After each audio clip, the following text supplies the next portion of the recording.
How do you do? This is Clive Brook.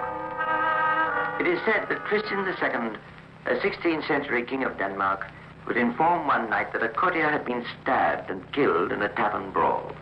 The candles had been extinguished during the fight, and the murderer was consequently unknown.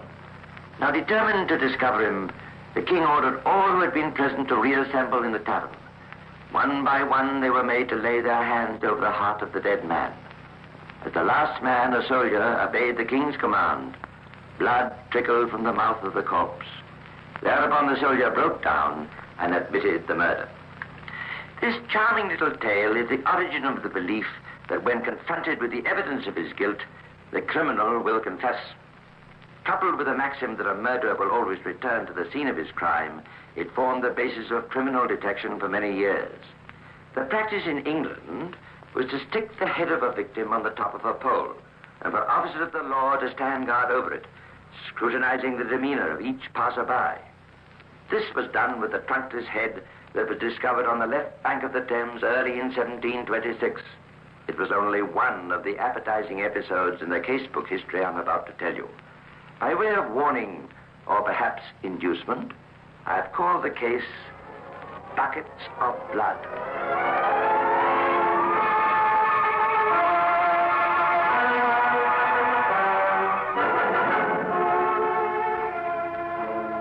It was in the foggy dawn of a day early in 1726 that a night watchman at Horse Ferry, Westminster, left his post and walked a few steps down to the edge of the Thames. As he neared the water, he tripped over something and fell into the mud. Kneeling, he turned to see what the object was. What he saw made him rise to his feet with a cry. It was a human head. He took his ghastly discovery to another watchman, and together they went to the magistrate of the district, Mr. Justice Lambert. Well, you two, what is the meaning of disturbing me at this hour? I've not even breakfasted. Well, your lordship, it's like this. I'm a watchman. Yes, but get to the point, man. What have you got in that sack? Go on, Bill, show him. I found this in the mud near my hut, sir, this morning. Good heavens! Return it to the sack, man. I stumbled on it as I was walking down to the... Return it to the sack, will you? There's mud dripping all over my carpet. I found this bucket just near where Bill found the head. Take it out of the house, man. There's blood on it. It's bound to drip. Oh, my beautiful carpet. All right, very good.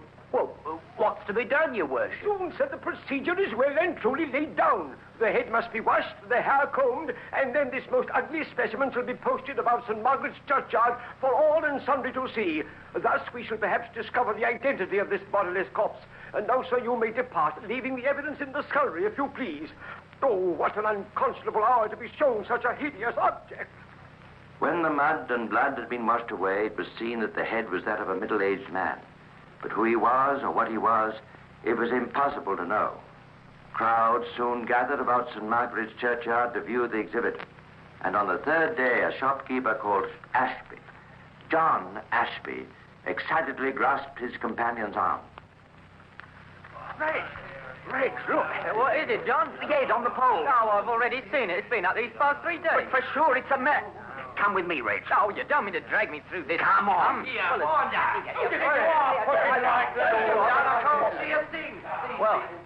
well, now you've a close view, John. You satisfied? Yes, I am.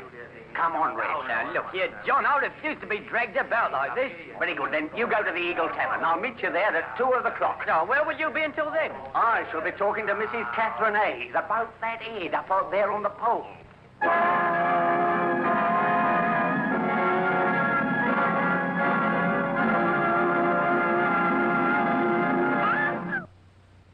I must tell you how she came to be in London and why Mr. Ashby wanted to see her about the head on the pole. Now, at the age of 15, Catherine had quarreled with her father, a labourer, and had left her parents' home when she set off to walk to London 100 miles as the crow flies. But at the first hospital she came to, she was diverted from her course.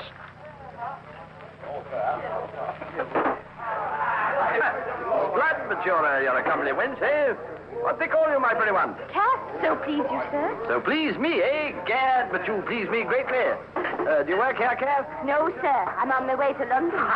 London City is no place for you, my lovely. Look about the room, lass. What do you see? A goodly lot of men, sir. Fine officers all, I'd say. Indeed we are, begad. His Majesty's truest and most loyal soldiers, what? And we've all got a good eye for a woman, Cass. A woman like you, fine complexion, heavenly figure. How old are you, by the way? 15, sir. But older than my years. I'll wager you are. You've had a fine life with us, Cass, in our camp, you know. We've quarters at Great Ombersley. We're on our way there now. But that is in Worcestershire, sir. I'm for London. You were for London, Cass, but now... it's a fine life with the King's officers, Cass. Oh, sir, you must not do that in so public a place.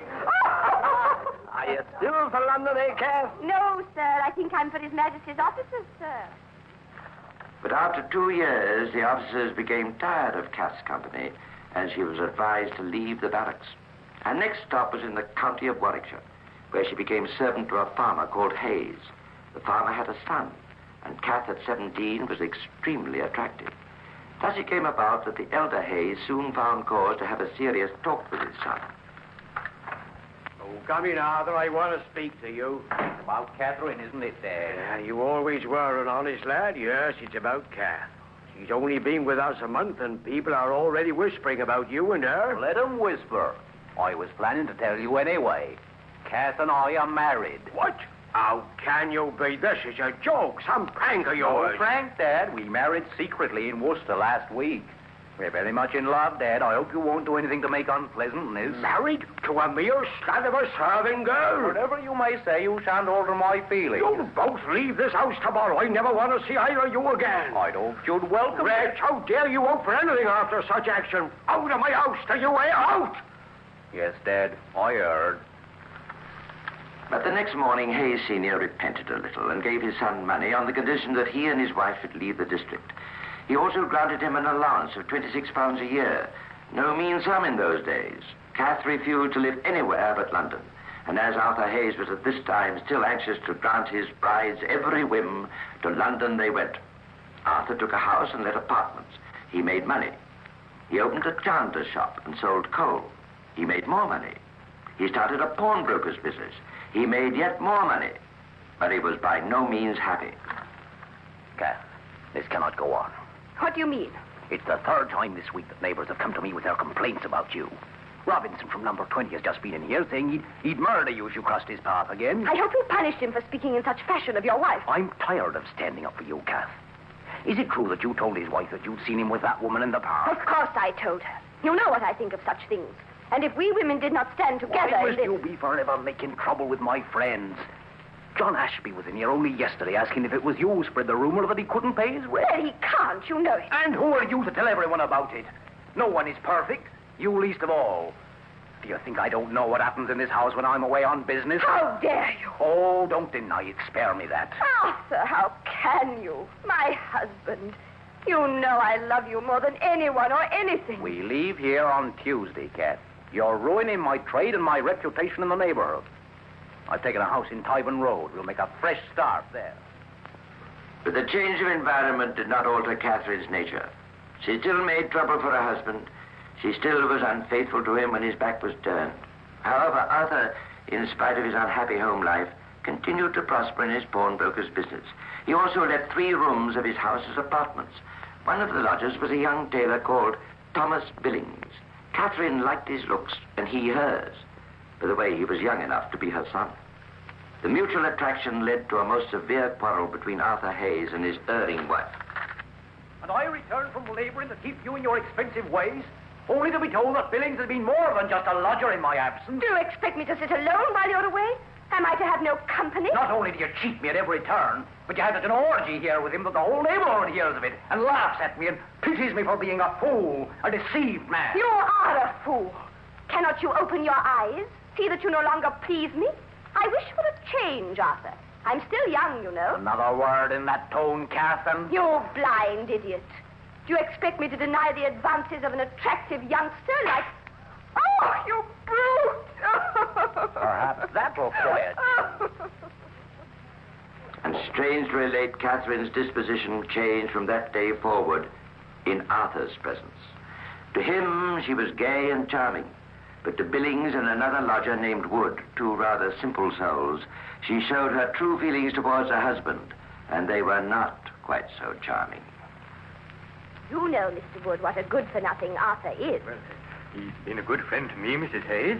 Billings here can vouch for that, can't you, Tom? Well, I don't think he's all he seems to be. That's right, Tom. Of course he isn't. Two things you don't know. First, he's an atheist. Is he? Yes. And I've heard it preached that to kill such men is right. So what sin it must be. And worse than that, he's a murderer. No. Would I say it about my own husband if it were not true? He killed two men in the country, buried them under a pear tree. That's why we came to live in London. My word, an atheist and a murderer. And with all that money, too. Yes, £1,500 he saved. All of it comes to me on his death. But what a scoundrel he is, eh? These arrant lies were not just idle chatter on the part of Catherine Hayes. Every story she concocted was told with a purpose: to secure the assistance of Messrs. Wood and Billings in the murder of her husband.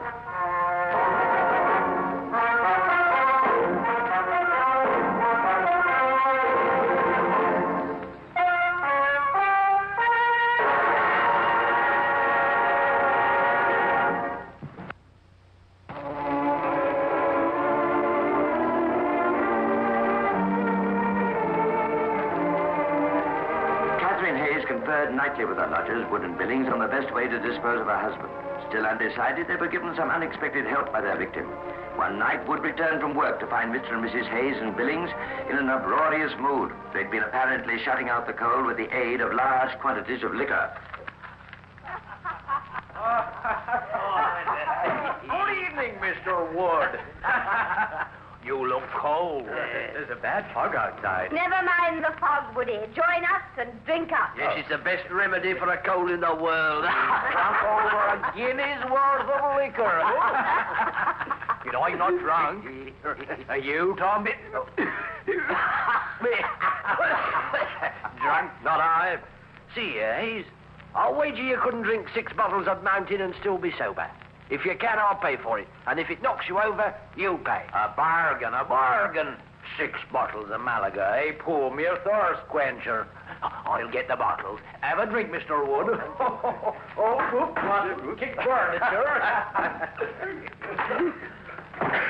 Well done, Tom. It was just the right moment. Now remember your promise, you two. What, tonight? The best opportunity we've had. He's sure to be drunk after this. But I did not pledge myself. You did. To get rid once and for all of a murderer. To kill him means less than to kill a dog in the gutter. And I'll not be stingy with the money. You promised, didn't he, Tom? I heard him with these 2 ears. All right. Sweet lasso, sweet lasso. Halfway through the first bottle already. I'll do it easily, Billings. Go to it then, Hayes. You've still got another 5 bottles. That's 1. Can't be bothered with tanker. From the bottle now. Up for a bit of air.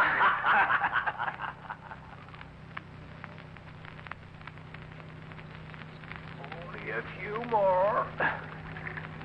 Oh, spilled. Spilled, hang it. I spilled some.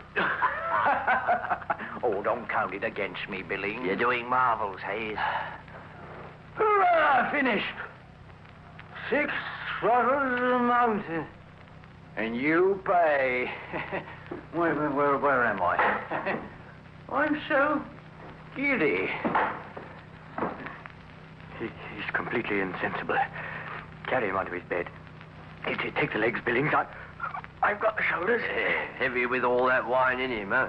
There, you lead the way. Lay him on the bed. I'll fetch the hatchet.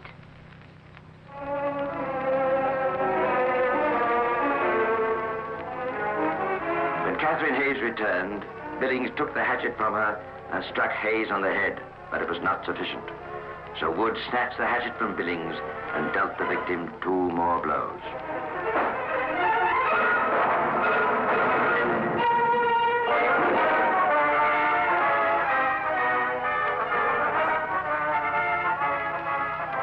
What shall we do with the body? Throw it into Marylebone Pond. We'll burn the clothes. The head we must put in the bucket and carry to Westminster, where we can throw it into the Thames. No one will ever find out who it is. Quickly now, we must finish by daybreak. And so it was that a watchman at Horse Ferry, Westminster, stumbled over something the next morning, and that a man called Ashby 3 days later thought he recognized the head on the pole in St. Margaret's churchyard and went to see Mrs. Catherine Hayes. Yes? Oh, it's Mr. Ashby, isn't it? I wasn't sure whether you remember me. Oh, yes. You knew my husband before we moved here. Is your husband in, Mrs. Hayes? No. Arthur's away. Oh? May I know where? Portugal. You're sure, Mrs. Hayes? I have reason to doubt it. But perhaps you can convince me. Why has he gone to Portugal? It's a sad story, Mr. Ashby. Some time ago, my Arthur fought with a man. The man died from the blows Arthur struck, and his wife was going to the constables about it. But finally she agreed to say nothing on Arthur's promising to pay a certain annual allowance to her. Recently, Arthur lost a lot of money. He could no longer pay the woman the money, so he has fled to Portugal. I see. Thank you, Mrs. Hayes. Good day. Ashby quickly repaired to the Eagle Tavern to meet his friend Reg Longmore, and there told him what Catherine Hayes had said, explaining also that he was sure that the head in St. Margaret's churchyard was that of Catherine's husband. Between them, they decided to test her story, which is the reason that Longmore visited the lady that afternoon, pretending that he was a friend of Arthur's. He was told the same story. Almost. But then, you see, Mr. Longmore, ma'am. Mr. Longmore, my poor husband lost an amount of money so that he could no longer afford to pay this widow the allowance. In the end, against my wishes, of course, he decided to leave the city. And where did he go, ma'am? Oh, I wouldn't tell anyone, you understand, but I would like to make contact with him, if possible. North of London, sir. He gave me no more exact address, but I think he is in Hertfordshire County. Oh, indeed. Well, thank you, Mrs. Hayes. You've been most helpful. And she never mentioned Portugal once? No, not once. Oh, she was not quite certain, but she thought he was in Hertfordshire. I think you're right about this affair, John. Well, I'm sure of it. Something else has happened since I saw you to confirm me in my suspicions. Oh? I went to see a rogue called Billings after you left me. He's a tailor and lodges in Arthur Hayes' house. I asked him if he'd seen the head in St. Margaret's churchyard. Well, go on. He said he hadn't, whereupon I disclosed that I was sure it was his landlord's. And you know what was his reply? He cried, "Nonsense. How could the head be his? I left him well in bed when I came to work this morning."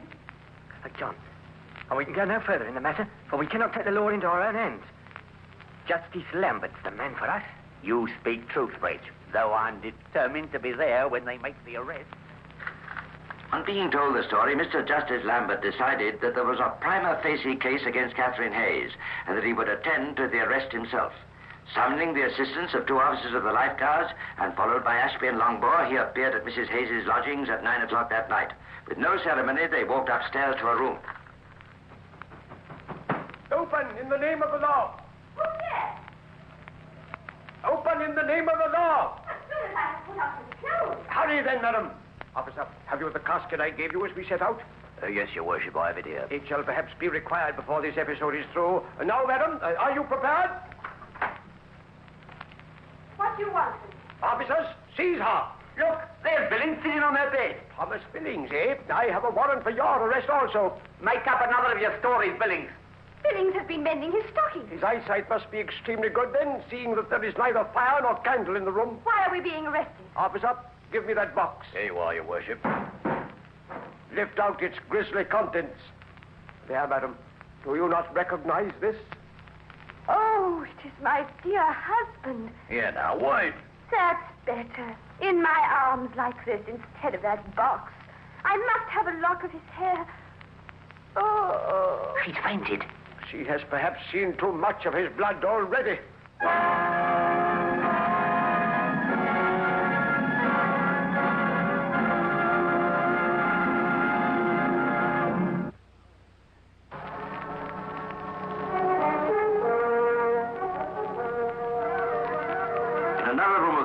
Wood was arrested the same night, and the 3 criminals were then taken to the Old Bailey to await trial. Billings was the first to speak out in the hope of being treated leniently. On his advice, Marylebone Pond was dragged, and the remaining limbs of Arthur Hayes were discovered. Wood then confessed also, but in spite of the whole ghastly crime being disclosed, Catherine Hayes maintained her innocence. Catherine Hayes, your companions Wood and Billings have confessed to the murder of your husband, Arthur Hayes, and have pleaded guilty in the forthcoming trial. As examining magistrate, it is my duty to inform you that unless you alter your plea of not guilty, you will have to make a defense, for which, in due course, you will be provided counsel. The enormity of your alleged offense has induced the king, whose gracious majesty may God preserve, to direct the prosecution through no less a personage than the Attorney General. In the trial that then took place, the Attorney General of England argued for the supreme penalty of the law in those days, hanging and then burning. The jury, in spite of Catherine's repeated cries that she was being wronged, brought in the verdict after only a few minutes. Members of the jury, look on this woman. Do you find her guilty or not guilty of the foul crime with which she is charged? We find her guilty. My lord, The female prisoner at the bar may speak. you have found me guilty, but I did not strike the fatal blow. Billings and Woody have admitted to that themselves. If I must suffer hanging, surely in view of their confession, I may escape burning. The request of the prisoner is denied. Catherine Hayes, you have been found guilty, by just process of law, of a most foul and heinous crime. To be burnt after hanging was a fate reserved for women. Men were hanged and then suspended by chains near the scene of the crime. Although Catherine's second assistant, Wood, cheated the gallows by dying in Newgate the day before his appointed execution, the corpse of Thomas Billings was duly strung up near Marylebone Pond, where the remains of Arthur Hayes had been discovered. As to the chief instigator of the crime, her end was almost more horrible than that of her victim. On May the 9th, 1726, the crowd about Tyburn, in spite of the layer of snow on the ground, was so great that only a few could see the gallows. But among those few were John Ashby and Reg Longmore, more than a little proud of their share in the apprehension of no longer Kath or Catherine, but just the woman Hayes.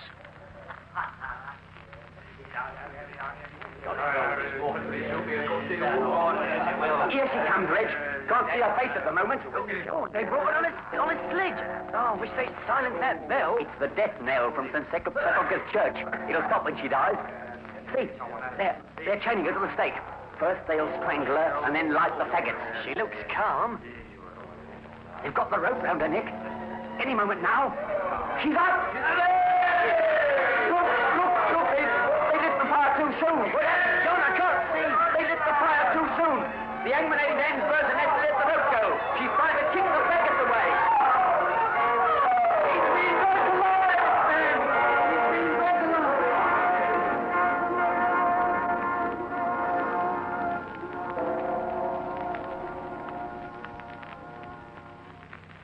It is strange, perhaps, that fate should reserve such a death for such a woman.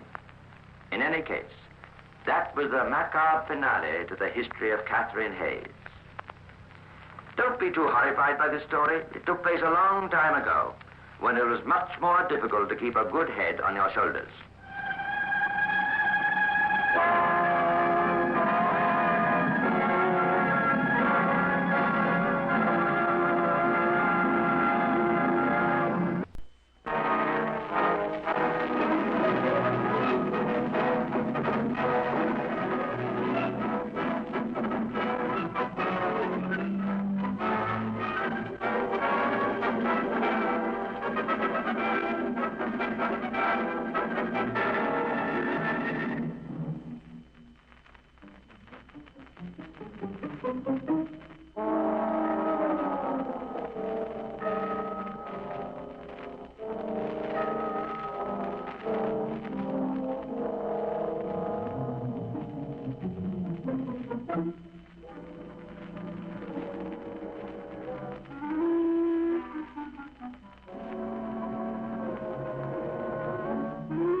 This is Clive Brook.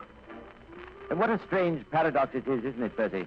That while the terrible fact of war itself invariably brings out the best in men, the blessing of the peace that follows it so often reveals the worst.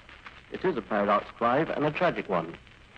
And I don't suppose that any war in history has left behind such a scum of crime, big and little, as the last one. And London was perhaps of all cities the most affected.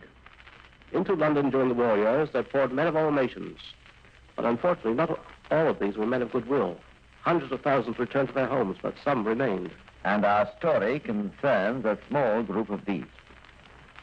It is set in the London of 1945, a London still dazed by the fact of peace, a London relieved from the threat of bombing but beset with shortages, a London which was giving asylum to many strange gentry who were thriving and growing fat on an increasing black market.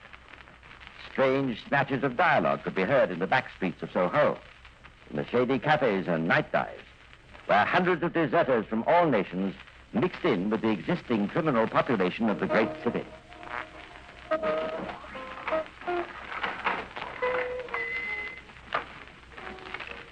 Henry here, Joe? On a table in the back room. Go right through. You with him, soldier? Yes, I'm with him. Go ahead, then. Say, what is this? Who's this Polish guy? Is he on the level? Go on in, soldier. I mind my business, and you see after yours.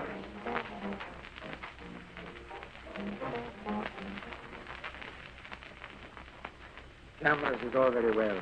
Watches is all very well. Occupation marks is all very well. And Luger pistols is all very well. Now, soldier, what else you can get, huh? Yeah, say, what kind of a racket is this? I just brought across these couple of cameras. The German guy traded them in for 4 packets of fags. I ain't got nothing else. Now, listen, soldier. Cameras is for little people, eh? 30 pounds, 35 pounds. Finish. What about jewels, huh? There's plenty jewels where you're coming from, yes? Plenty jewels where you go back to, yes? Here, bloke's trying to make a crook out of me. I tell you, I got the cameras straight, see? Now, listen, soldier. You help us, we help you. You are stationed near Hamburg. Good. Now, you go and see this man's. Here is the address. Take the packet he give you, and the first friend of yours who is for coming to London for leave, he bring us the packet, no? I don't like it. But you will like the 50 pounds, $200, Swiss francs, whatever you are wanting. Your friend hand back to you, no? Yeah, who are you blokes, anyway? I am Henrik. He is Marion. That is enough for you. Henrik, Marion. Deserters from the Polish army. Men on the run. Men without identity cards, ration books, passports. Men now without a country. Men who could move about only by night. Members of the shadow army that manipulated London's black market. Men who carried no papers, but who carried... Yes, quite so. The gunfire of war was over, but other guns spat in the London nights.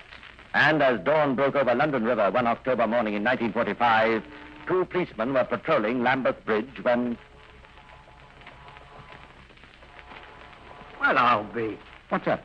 What are you looking at, Tom? Look through there. Here, in the pump house down there. Can't see very well through this little hole. It's a man. Dead by the look of it, what's more. It's a man, all right.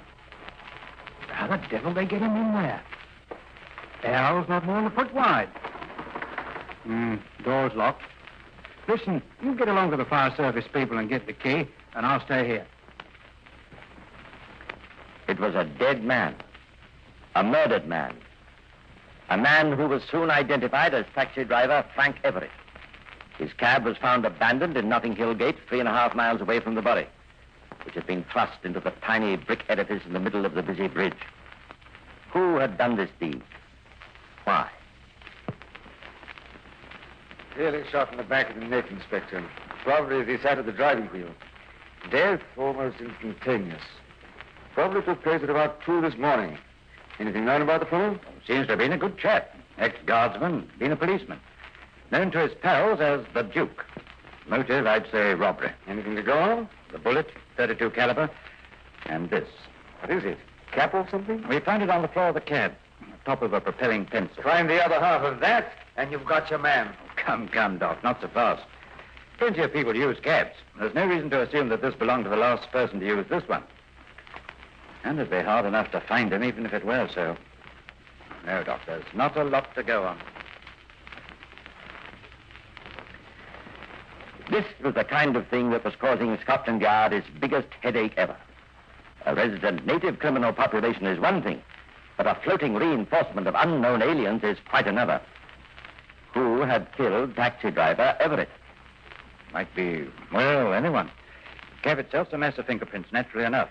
And none of them on our records. Everett seemed to have no particular enemies. Seems a straightforward shoot and snatch. And for what?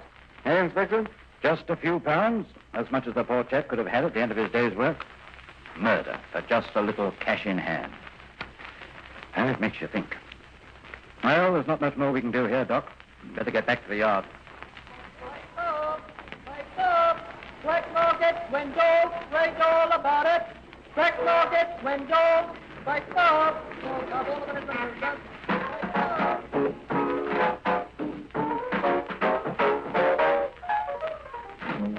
Pick up the van corner of George and Melville Street, Lou, and take the stuff right over to Joe's place. Whiskey mostly, but 100 cases of gin as well.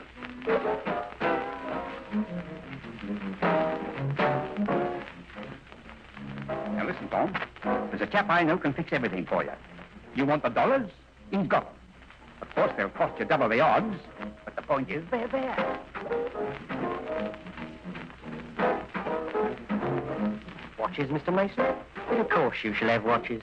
They're good ones, Swiss ones. Meet me here Friday, same time, and I'll have them. Oh, and by the way, bring cash. You understand. Checks? We don't want them. But sometimes, and it's the oldest inevitability of the underworld, thieves fall out. In the small hours of the morning, not a fortnight after taxi driver Everett had been found, huddled in the Lambeth Bridge pumping house, a policeman patrolling the Notting Hill Gate area of London noticed a small saloon car standing rather out from the curb. Queer place to leave a car. Excuse me, sir. Sir. Sir. Come on there now. Wake up, wake up. Blood? He's dead.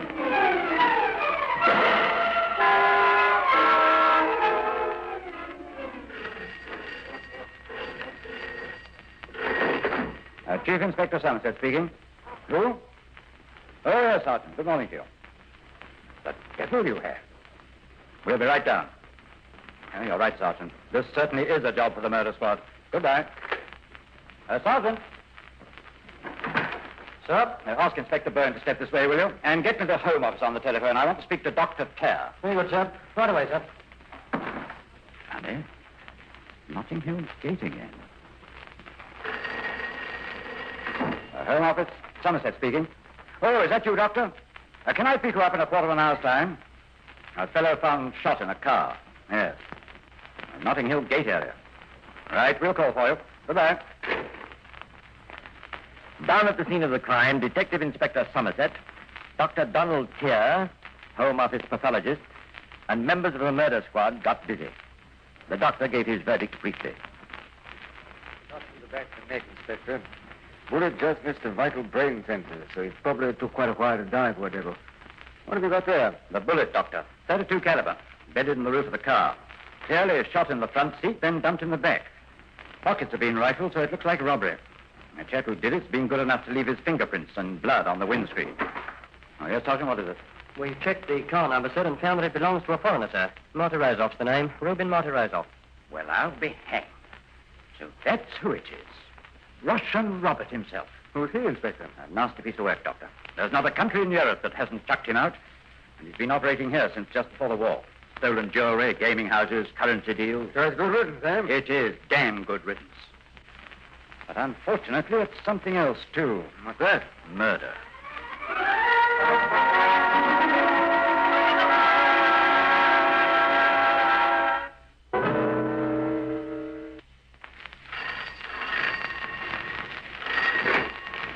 Inspector Byrne speaking. Byrne, good.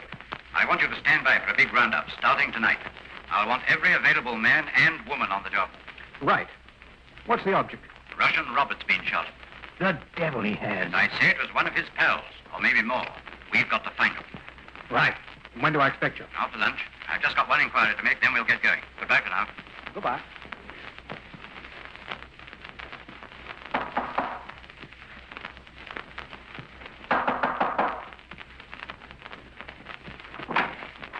Yes? This is Mr. Marty Ross's flat. Well, what about it? He's out. I don't know when he'll be back. He won't be back, madam. He's dead.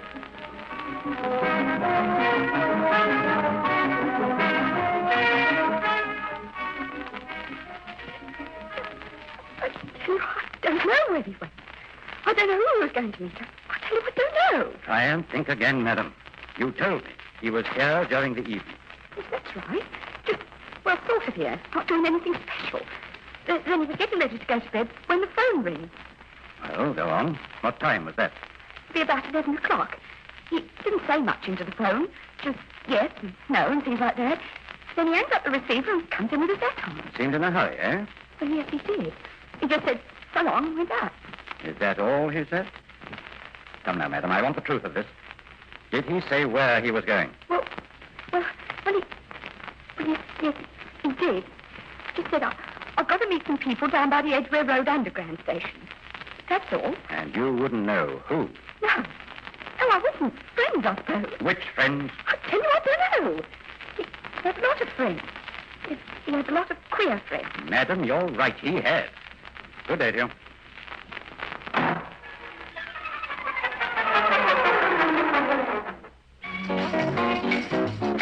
KGO.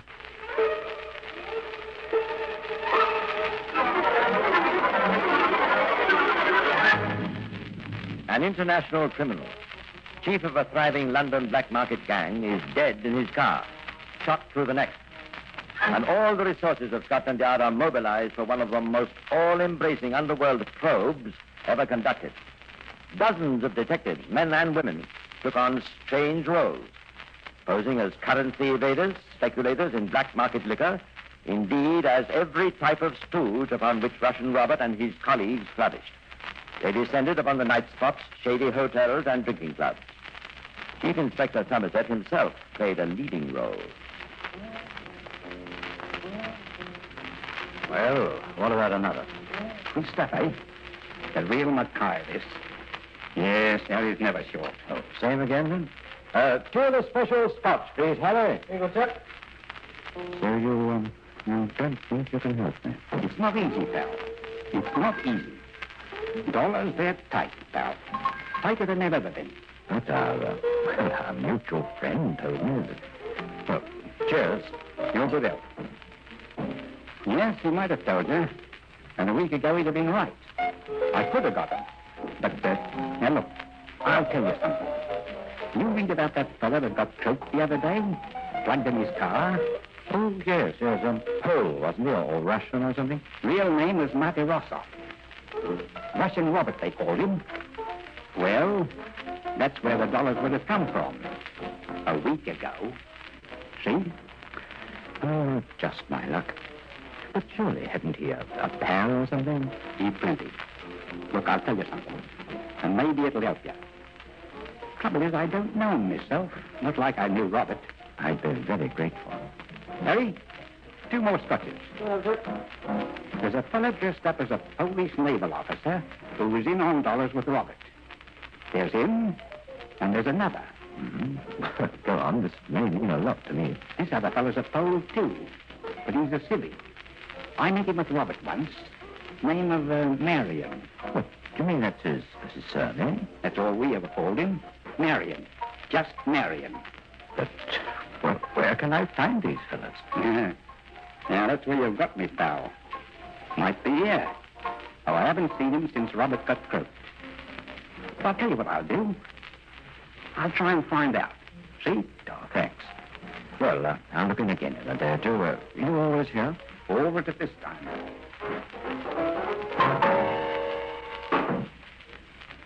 This much the man from Scotland Yard learned. And then, this. Please go on, madam. You're being most helpful. Well, Inspector, if I lay my hands on them... Yes, I'm sure. I want you to help us do just that. Well, what happened was this. A man friend and I were in the Pelican Club about 3 weeks ago it was. And there were these 3 at the bar. One was a naval officer, the other just, quite an ordinary-looking fellow, though he spoke with an accent, and the girl. We got into conversation with them. No, please, you smoke one of mine. I don't know if I should. Oh, thanks. Will you, madame? You go on, miss. When my friend is becoming generous, it's the time to strike. Look out, he might offer you a drink yet. And it is his turn, Henry. Oh, look, let me give you a light, if it works. A woman with a lighter that works. Oh, what wonder. I'm afraid mine never works. Oh, what a beautiful bag. It is rather a pet, isn't it? I'm terribly filled with it. May I look? Oh, it's lovely, isn't it, Ken? Yes, certainly is. I haven't seen anything like that since before the war. American, I suppose. You guessed again. Paris, then? No, not Paris either. It certainly didn't come from this country. Shall I tell her, Marion? I shall be flattered, my dear. The genius who made me this bag isn't a yard away. Great Scott. You don't mean to tell me you made it, sir? Please, I confess, yes, I make it. I'm glad you approve. Beautiful. Beautiful. I suppose... Now then, Linda, now then. Oh, but darling, it's so lovely. Could you? Well, I do make them, madame, but I am very busy. So many orders. But, Marion, there's Mrs. Fortescue you've just finished. Remember, she cancelled the order, and it's exactly like mine. Oh, yes, that is true, yes. Well, might as well be hanged for a sheep as a lamb. Oh, can you, darling? Well, I don't know about that. Well, could you let me hold the bag, and as a matter of interest? I am afraid they're not cheap, sir. I scarce expected they would be. The price of the bag is £45, sir. I would not ask you to pay that now, naturally. But if perhaps you give me a deposit, I'll complete the bag, say in 2 days, and mail it to madame. Then you can pay me the balance if you are satisfied. Seems fair enough. Good. Shall we say £25 down, then? And the balance on Thursday, when madame receives the bag? It's an awful lot, darling. No nonsense. Our back's a winner today. Right you are, then. I'm most grateful to you. No, not at all. Then if I could have madame's address, I will see that she has the bag.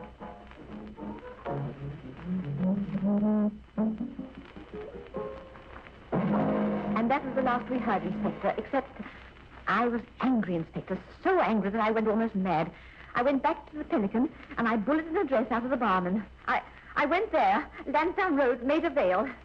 Go on, what happened? I can't tell you. I wanted to get it. It was horrible, horrible. There was a Spaniard who made the bags. They're not men, Inspector. They're monsters, beasts. I ran, and here I am. Well, perhaps you'll come with me in a police car and point out the house. Yes, of course, Inspector. But the house, a sixth-floor boarding establishment, was completely empty. The birds had flown. Chief Inspector Somerset was relentless. I want a dozen of our women, Doyle, and this is what I want them to do. Each takes an area. Each poses as a victim of this damned handbag trick, looking for the tricksters. We may get somewhere in that way. A hint is nothing more. Woman Detective Shirley Jennings, probing the Maida Vale area, got more than a hint. There's too much of that sort of thing going on to a long chalk. Then you do know something. Well, once I do, and once I don't. But if I was you, I'd ask again 3 doors up. It was Chief Inspector Somerset, with his murder squad posted at all approaches to the house, who called 3 doors up. Well, I'm sorry, I'm sure, sir, but that's all the rooms I've got vacant just at the moment. Oh, pity. I do like to be on an upper floor. Is there no chance of a vacancy upstairs? No, don't know, sir. Gents comes and gents goes. Spanish gentleman on the 3rd floor front, well, he hasn't been here long. He might go, or he might not. Spanish gentleman, eh? Well, I wonder. Could I see the room? No, that I'm afraid you can't, sir. He always locks up when he goes out. Come on. Oh, my goodness me, sir, what's going on outside? What, where? Well, them 2 men, sir. What have got hold of that naval gentleman? Looks as though the police are arresting him. Why, whatever can the matter be? Oh, my goodness, they put him in that car. Oh, well. Oh, there you are, sir. So you've got him, eh? Afraid not, sir. This chap's a Polish deserter, but he's not our man. One Polish deserter's as likely as not to know the next. You, what's your name? Hirokov. What do you know of a man called Marion? Marion? Marion? Why? I'm not going to meet this man, Marion. Yes, look, I am give this address and told he will be there this evening. Sergeant, take this man back to the yard and hold him there. You and I will go to meet Marion.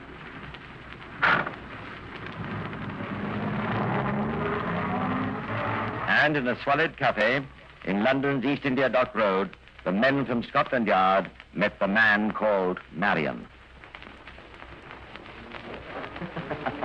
Who you are? I not know you, any of you. This is wicked, wicked. You come along with us, my lad. You can do all your talking back at the yard. I protest. Yes, I've no doubt you do. Come on, get moving. Neat, a very neat pickup, and one which exceeded even Chief Inspector Somerset's highest expectations. For at Scotland Yard, when Marion Godofsky's possessions were laid out upon the table, and I suppose you now got this, and this, and this. They were given by a friend. This cigarette lighter, Grandowski, and this watch and this wallet belong to a man called Matarosov. Russian Robert, I think you called him. And I suppose you've never heard of Henrik Malinowski. I have heard of him. Well, I hope you'll soon have the pleasure of meeting him. Inside Matarosov's wallet, Somerset found the name of Malinowski and an address in the North London suburb of Ilford. Malinowski was in civilian clothes, but the uniform of a Polish naval officer was discovered in a wardrobe. In its pockets were a signet ring and other jewelry that had belonged to the murdered Russian Robert. These two charming Polish gentlemen, who had worked so long together, were not exactly loyal when it came to the showdown, and they saw that it was... All right, Grandowski, my lad. All right, take your time. After we meet Robert that night, we go to a cafe and discuss things to do. Then we go to the car, and Malinowski is always for wanting to shoot people and robbing them. Malinowski, he said to me, I am going to finish with him. We are pushing the car for to start it, and I tell Malinowski not to be a fool. Then he starting the engine, I sit in front with Robert. Then I hear a shot, and I get like bells in my ears. I get out. Malinowski come after me, and he say, come back or I shoot you. I went back with him and helped to put Robert in the back seat. We went to Malinowski's room and divided the money. And that's all? Yes, that is all. Was that the truth? Or this? It was I who sat beside Robert. Marion is in the back. I hear a shot, and Robert's head falls forward. Marion said, we must camouflage him, and asked me to move Robert. I said I could not do it.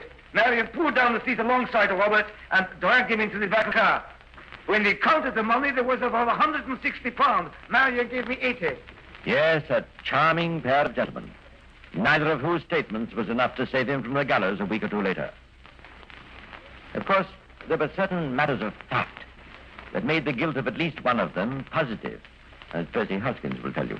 In the first place, the bloodstained fingerprints on the windscreen of Russian Robert's car were found to be those of Marion Grandowski. In the second place, a .32 automatic pistol picked up at his address proved to be the one that fired the fatal bullet. Oh, and there was another thing. Something else was found among Grandowski's effects. I thought this might be of some interest to you. Self-propelling pencil, eh? Aha, and minus a top. Sergeant, have you the exhibits in the taxi driver murder? Here, sir. This is the pencil top we found. A perfect fit. And look, the little fracture in the groove settles it. Well, Sergeant, I think we can stop work on that case. Pity we can't hang the same scoundrel twice. We can hang two of them once, sir, and they've got a potential third out of our way. Yes, when thieves fall out. You know, I often wonder what makes men take such chances. Of these three rascals, two had proved themselves damned soldiers. The third, Russian Robert, was a crook through and through and always had been. There's an irony about the whole case, isn't there? Yes, indeed, Clive. And perhaps the most significant thing of all is that it took the anger of a woman who had been cheated to round the matter off.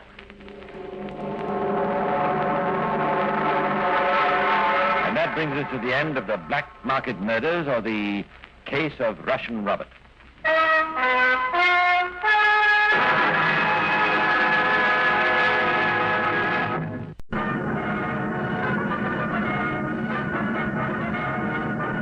Presenting Clive Brook in The Secrets of Scotland Yard. How do you do? Is there such a thing as the perfect crime? If so, it's no place in this program. For we're concerned with the majority of crimes, the imperfect ones. And yet, every so often, there comes a crime so very near to perfection that the criminals themselves must have believed at one stage of the game that they would really get away with it. And yet, invariably, they were wrong. Such is our case today, a classic in the annals of the tricksters. You've heard the expression safe as the Bank of England. For more than a century, that expression has signified the stability of a great British institution. Stability, yes, but invulnerable, I wonder. The title of this program is The Bank of England Robbery.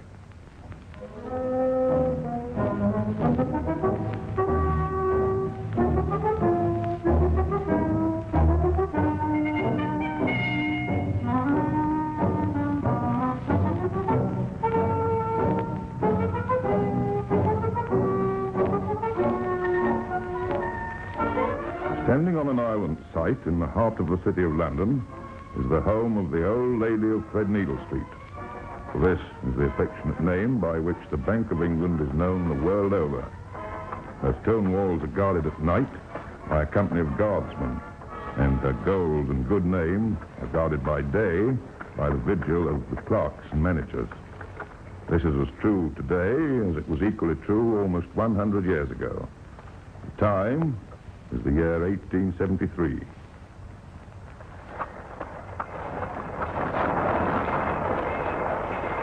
Strolling along a city street in the summer of that year are two men. One is an inspector from Scotland Yard. The other is the famous American detective Arthur Pinkerton, who was over in England at the time in connection with some investigations for one of his American clients. Oh, a beautiful day, Inspector Shore. Yes, Mr. Pinkerton, you've certainly brought the fine weather with you. I guess it's just a fallacy in America, but we always believe you have nothing but rain and fog in England.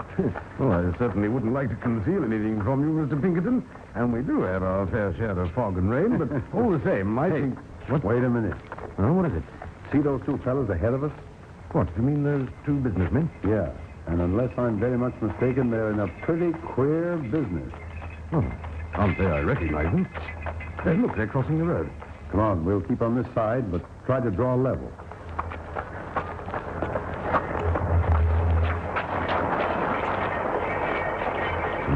No, they're strangers to me. But not to me. Unless I'm very much mistaken, their names are George Bidwell and George McDonnell. Bidwell has been mixed up in crime all his life. McDonnell is a convicted forger. Both of them are well educated and will stop at nothing. I didn't know they were in England. Well, thanks for the information. Oh, by the way, Pinkerton, do they specialize in any particular type of crime? Yeah, robbing banks.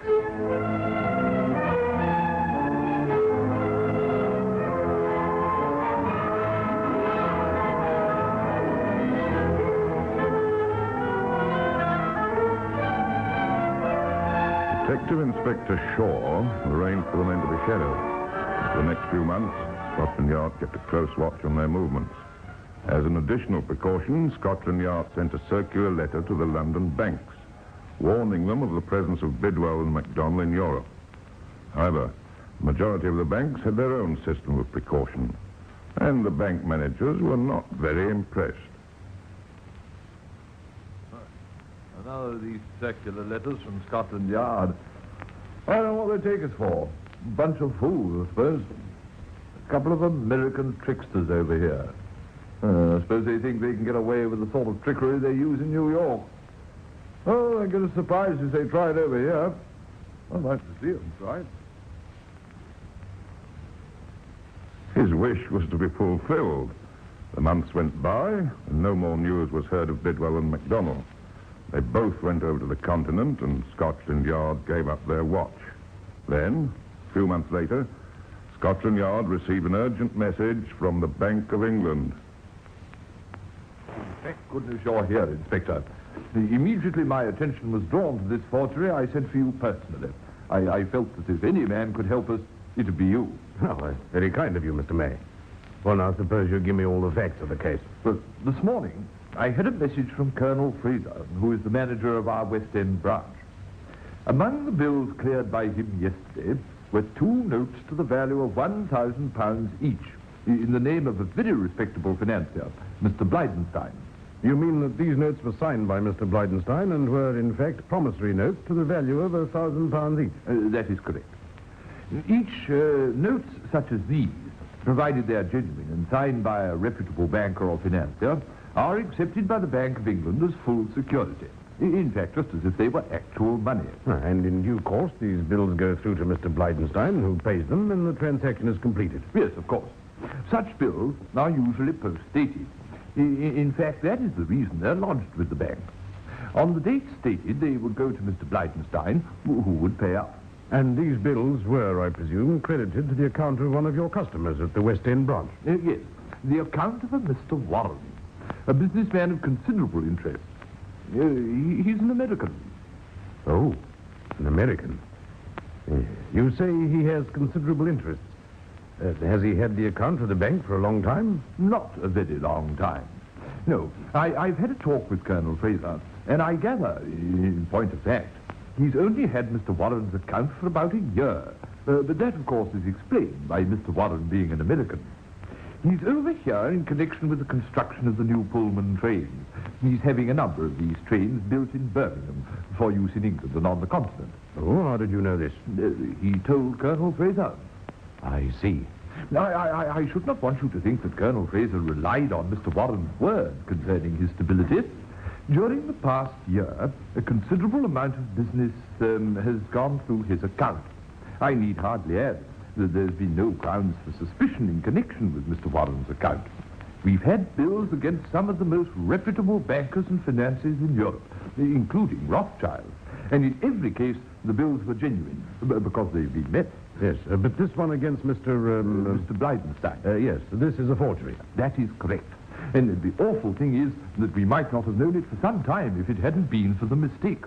Oh, what mistake? Well, I told you, these bills were made out to be payable on a certain date. Yes? Well, on this particular bill, there was no date. It was noticed by one of the clerks, and Colonel Fraser sent it round to Mr. Blydenstein to have the correct date added. It was then we learnt it was a forgery. And when did Mr. Warren hand this bill into the bank? He didn't actually hand it in. I understand that he's been away in Birmingham for the last few months, and he had been in the habit of sending bills by registered post. Sending bills? Oh, in fact, you mean that he's made a habit of this sending bills? Yes. And what's the state of his account? Well, there's about £5,000 in it. A very considerable amount of money has passed through the account in the past few months, and most of it has been withdrawn through cheques made payable to a Mr. Horton, who has an account at the Continental Bank in London. Mm-hmm. And what money has been paid into Mr. Warren's account to meet these cheques? Not much money. Most of it is represented by bills which will fall due during the next few months. Oh. And in the meantime, the Bank of England has credited Mr. Warren. About how much money do these bills represent? Well, I've only glanced at the figures, but I should estimate it must be something in the neighborhood of £100,000.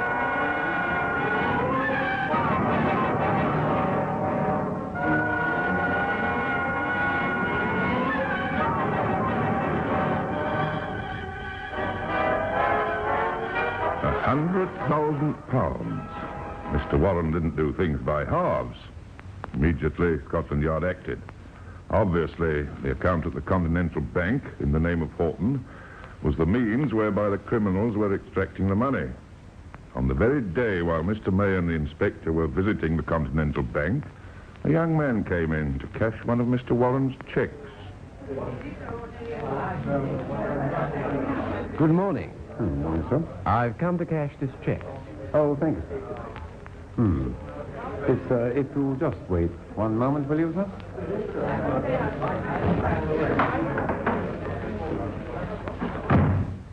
Yes, that's the account. All right, Mr. May.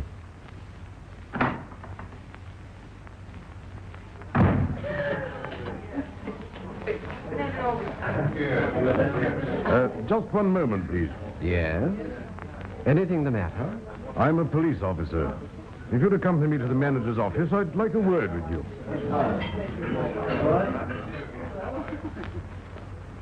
The young man, whose name was Noyes, turned out to be the clerk to Mr. Horton.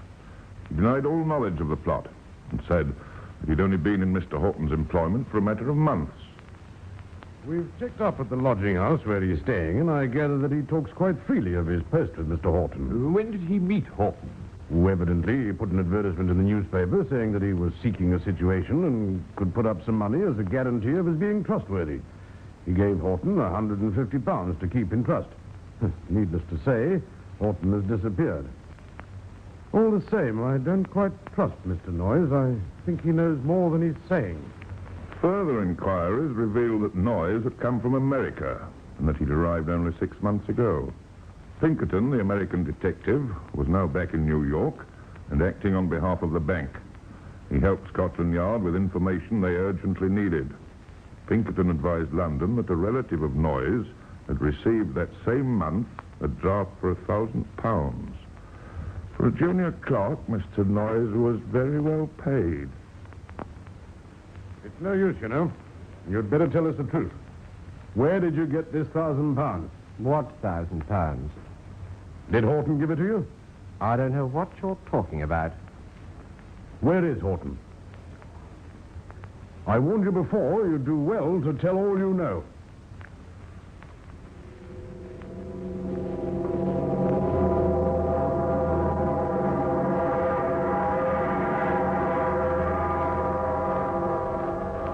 But the gang had chosen well.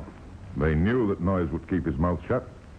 Already, however, the gigantic proportions of the crime had aroused the indignation of the country. It transpired that every one of the bills held by the Bank of England were forged. All the genuine bills that had been passed through the account of Mr. Warren during the previous year had been used by the gang both to create confidence in Mr. Warren's stability and to act as a basis for the forgeries they were planning to carry out. The Bank of England, to use an American expression of a different generation, had been taken for a ride. Needless to say, Horton, Warren, and every trace of the money had completely disappeared. The hunt was on.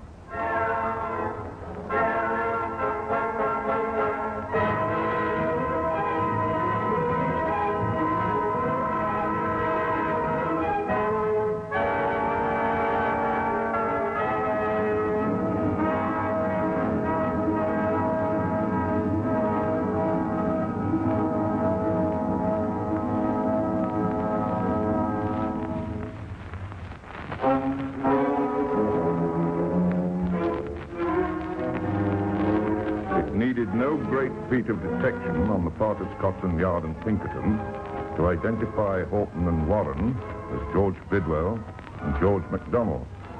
The only pity was their previous warning to the London banks was not taken a little more seriously. We know for certain that MacDonald left England before the very first forged bill was lodged at the bank. He was taking no risks. He went to France, and so far we haven't picked up his trail. But we've reason to suspect, however, that he's headed for South America. But what about the money? That isn't going to be easy to trace. After Noyes cashed the cheque at the Continental Bank, he took the banknotes to the Bank of England and exchanged them for gold sovereigns. Surely we can find this hoard of gold? Hold on a minute. I believe they changed the gold back into notes, back into gold sovereigns, and then into American bonds. One can't help admiring their thoroughness. I really cannot share your admiration. No, Mr. May, I don't suppose you can. Anyway, I'm pretty sure that if MacDonald has got away, Bidwell is still in this country. We're having every port watched, and we're putting our own Scotland Yard men to keep an eye on the American boats. I don't think he'll get away. George Bidwell was a man of infinite resource. He actually followed Noyes on his visit to the bank on that ill-fated day. And he'd seen him come out, accompanied by a police officer, and immediately realized that the game was up. To endeavor to get out of England in any ordinary way was out of the question. Although Bidwell was only some 40 years old, he'd spent the greater part of his life dodging the police of various countries. Having destroyed all the evidence at his lodgings, he made his way to one of London's great railway stations. He took the precaution of having a porter buy his ticket to Dublin, and then, to quote his own words,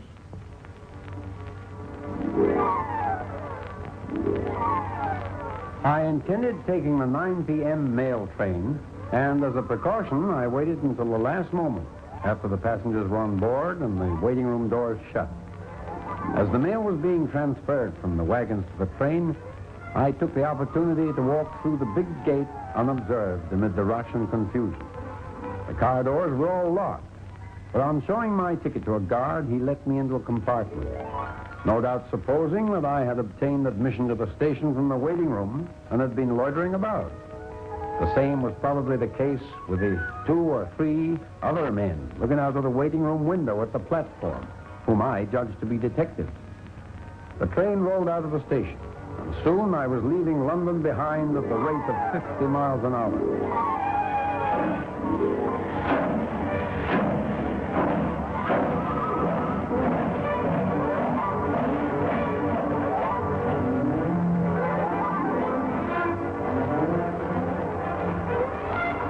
After midnight, we took the steamer to Holyhead, and arrived at Dublin about 7 a.m.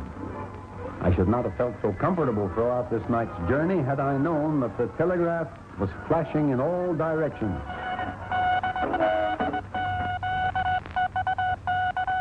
£500 reward for the capture of George Bidwell, who is supposed to be one of the persons engaged in the great bank forgery. He is an American citizen, about 40 years of age, a dark complexion, and is alleged to be in Ireland.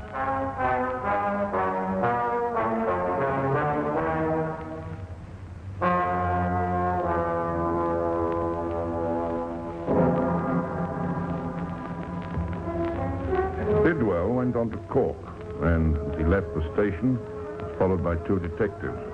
One of them inquired whether he'd ever been there before. With a haughty yes, he walked slowly away. He made his way to a wharf where a tender was waiting to convey passengers and mail to the liner SS Atlantic.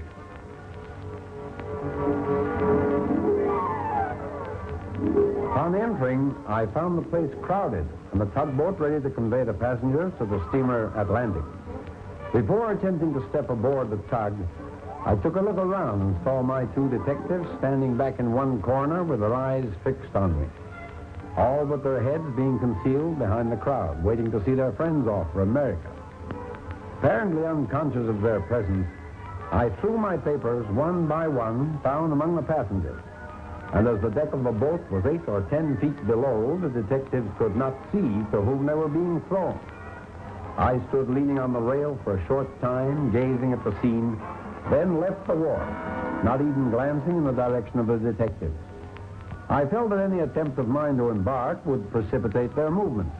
Therefore, I at once abandoned all ideas of taking passage for Queenstown. Bidwell was luckier than he realized at the time. On that trip, the Atlantic struck a rock off the coast of Nova Scotia, and of 1,002 people aboard, 560 lost their lives. All the rest of the evening, George Bidwell spent in trying to shake off the detectives who were shadowing him. Quite likely, these men were only acting on a general suspicion and did not care to take any definite action till they were made more sure that he was the wanted man. He stayed that night at a commercial hotel. When he went to the post office, where he'd arranged to collect mail in the name of Doyle, he realized that he was being watched. He hired a jaunting car and set off to the country.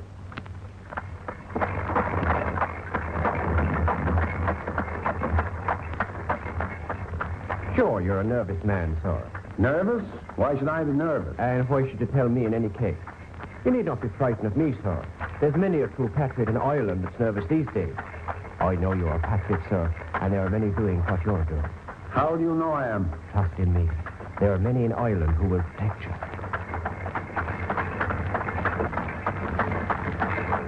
When they reached a small town, Bidwell dismissed the jaunting car and decided to stay the night at an hotel.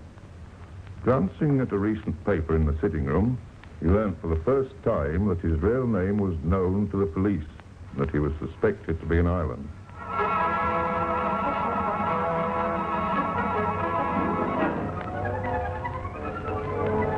I sat in a hotel, utterly dumbfounded, bewildered, paralyzed. I'd experienced some shocks, some takedowns in my time, but never one to compare with this. Arousing myself from a state of mental stupefaction, hitherto unknown, I put the paper into the fire and retired to the room allotted to me. But in the morning, he was off on the road again, posing as a Fenian, an Irish revolutionary. He managed to make his way to Dublin. He put up at a small hotel and might well have escaped detention if he hadn't left behind him his scarf with the initials GB. This was seen by one of the maids. I found this in his room, sir.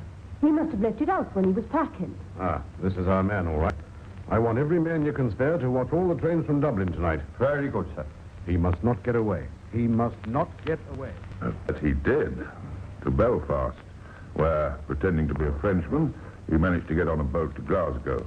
From there, he went on to Edinburgh, where he posed as a German medical student.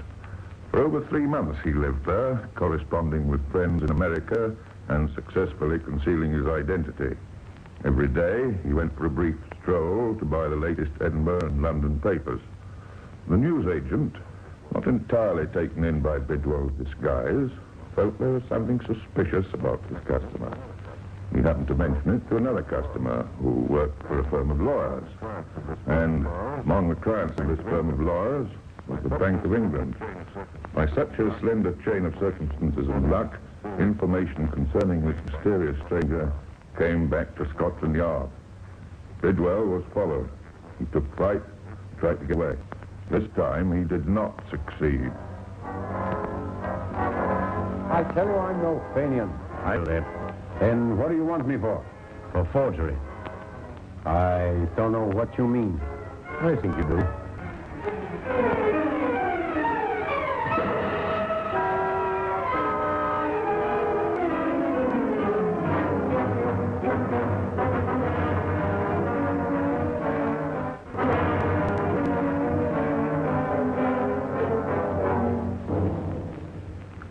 Meantime, the arrest of the other principal in the conspiracy was no less tinged with melodrama. There was a worldwide hue and cry. In America, Pinkerton was leading exhaustive inquirers into the background of the gang. A trail, in the end, led to Cuba, where other members of the gang were found and arrested. As for MacDonald, he fled aboard the liner Thuringia, and his arrest was only achieved after a melodramatic boat race in the New York harbor. And what of the loot? Among the few clues which had not been destroyed by MacDonald and Bidwell was a letter which mentioned a certain Major Matthews. With this name as our guide, we went through the shipping records of every mailboat company. And at last we found trace of a trunk of clothing which had been sent to the depot of the North Atlantic Express Company in New York to be called for by Major Matthews. Wrapped up in the soiled linen were found 3 bundles of bonds to the total value of almost $300,000.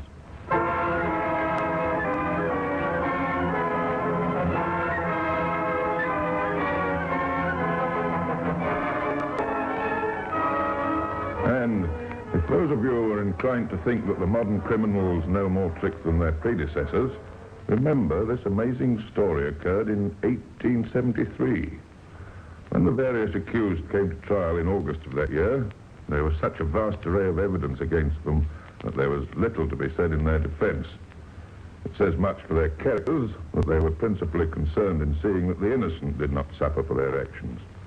Bidwell spoke of the manager of the West End branch of the Bank of England. I should like to say concerning Colonel Fraser that I hope as the years go by his resentment against me will wear away. I know that a lot of people have blamed him, but I should like to say that any other man in London, however able, had he been in Colonel Fraser's position, would have been deceived by us. I'd like to say how sorry I am that he was deceived. That is all I have to say. The commercial world was horrified by the revelation that the greatest bank in England could be tricked, deceived, and despoiled. In those days of harsh sentences, the criminals could have little hope of mercy. On the 8th day of the trial, after the men had been found guilty, the Lord Chief Justice proclaimed sentence.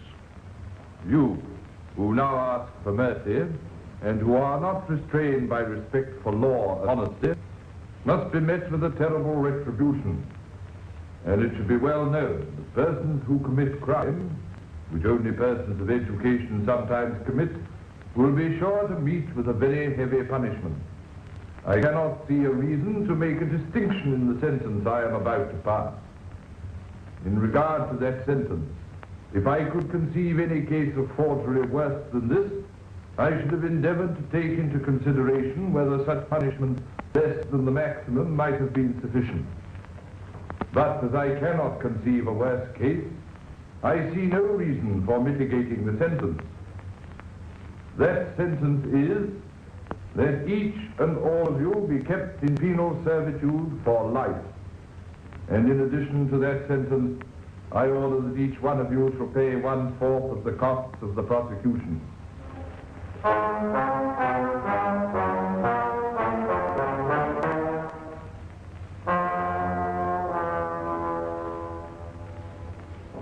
20 years were passed by before the last of these criminals was released. Bidwell lived to write the story of his infamous crime. As for the rest, there's a trace.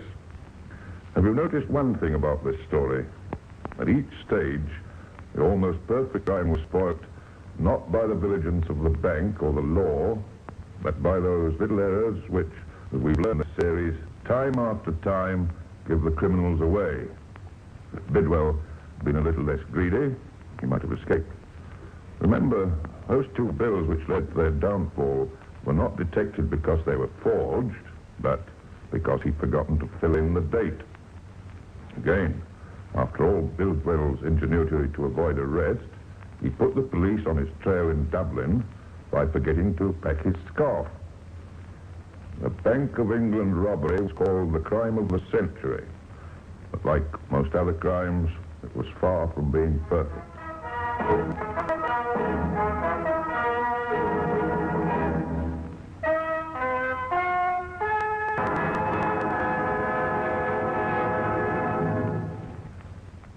Well, that's all for now. At our next meeting, I hope to be able to tell you more of the Secrets of Scotland Yard.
How do you do? This is Clive Brook.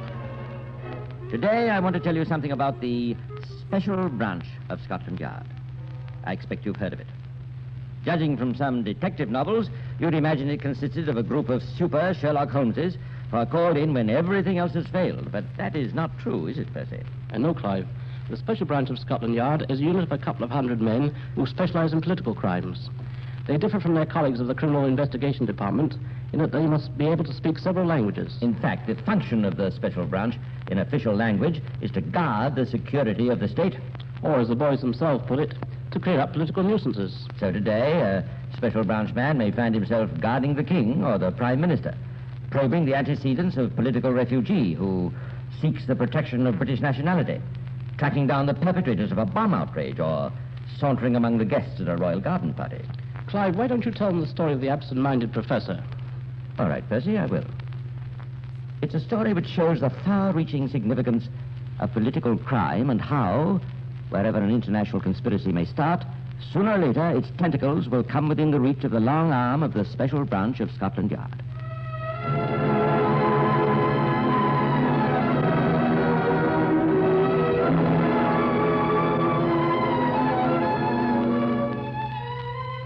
Ottawa, Canada, September 1945.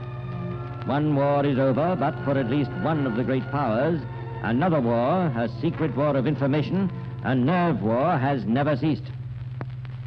It is late in the evening, and the offices of the Canadian Ministry of Justice are almost deserted.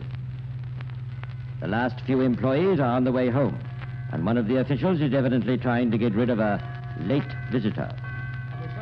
Coming in to see us, sir, but I'm afraid there's really nothing I can do about it. Why don't you write us a letter? But you don't understand. I'm very sorry, sir, but I'm afraid I have to go now. Okay. Thanks for calling But in. please. I'm very sorry. Phew, I thought I'd never get rid of that guy. What do you want? Oh, some screwball. Said he came from the Soviet embassy. Wanted to show me some secret documents. You're kidding. No, but I guess he was. Tried to tell me all about some fifth column. Crazy guy. What's his name? Oh, I don't know. Here's a slip he sent in. Igor G.O.U. Guzenko.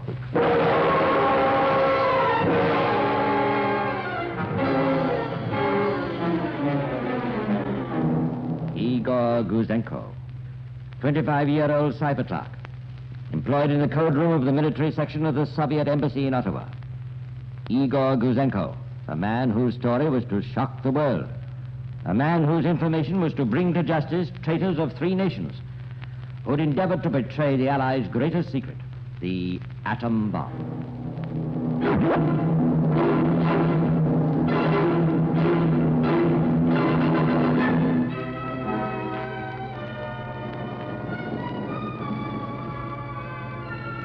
But this September night, Igor Guzenko is finding it very hard to tell his story.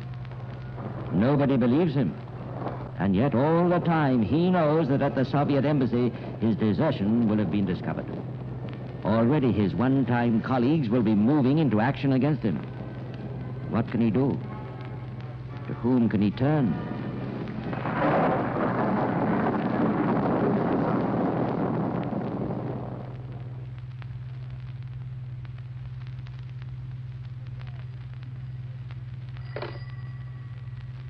Inspector McLean. Where? Who's that? Guzenko's. Well, who are these guys breaking in? From the Soviet embassy. Searching the place, eh? Well, listen, have you traced Guzenko? Oh, you picked him up? Oh, he wanted to be arrested. I don't blame him. Well, now, listen, hold on to Guzenko and all his papers. Get hold of his family and don't let anybody see him. Yeah. Well, move him out of town and come back to me for instructions. Now, remember, nobody must see Guzenko. In a matter of hours, it was clearly established that not only were Guzenko's documents genuine, but that they included copies of 4 recent and secret telegrams exchanged between the British and Canadian governments on highly confidential matters. And realizing the complete freedom which exists in Canada, and convinced that the Communist Party in democratic countries has changed long ago from a political party into an agency net for the Soviet government, a 5th column in these countries to meet a war, I decided that I could no longer serve my government, but must at last speak the truth. The Canadian police authorities found in Guzenko's documents a fascinating story of how, in secret code, the Soviet military attaché in Ottawa had given information and received instructions from Moscow. Message to Zabotin, Ottawa. Your immediate objectives are 1. The atomic bomb, its composition and technological processes. 2. A sample of uranium-235. 3. The library and secret documents of the National Research Council. 4. Latest developments of electronic fuses for shells, radar, and a super explosive known as RDX. Zabotin to Moscow. Facts are given by Alec. 1. The test of the atomic bomb was conducted in New Mexico. The bomb dropped on Japan was made of uranium-235. 2. Alec handed over to us a sample of uranium-235. 3. Alec has also reported brief data concerning electronic shells. There is in the shell a small radio transmitter with 1 electronic tube, and it is fed by dry batteries. The body of the shell is the antenna. Moscow to Sabota. Work out and telegraph arrangements for the meeting and password of Alec with our man in London. Sabota to Moscow. Alec will work in King's College, Strand. Meetings October 7, 17, 27 on the street in front of the British Museum. The time 11 o'clock in the evening. Identification sign, a newspaper under the left arm. Password, best regards to Moscow. But even Moscow realized that their boys in Britain might have rather a busy evening identifying Alec from the number of Londoners with newspapers under their arms in Museum Street at 11 o'clock in the evening. They replied, Arrangements not satisfactory. Correction. Facing British Museum. Intersection Great Russell Street, Museum Street. Time, 8 o'clock, October 7, 17, 27. Identification signs. Alec will have under his left arm the newspaper Times. The contact man will have in his left hand the magazine Picture Post. Convey instructions to Alec. Convey instructions to Alec. Who was Alec? The Canadian police authorities at once placed the facts of this alarming leakage of atomic secrets before Prime Minister Mackenzie King.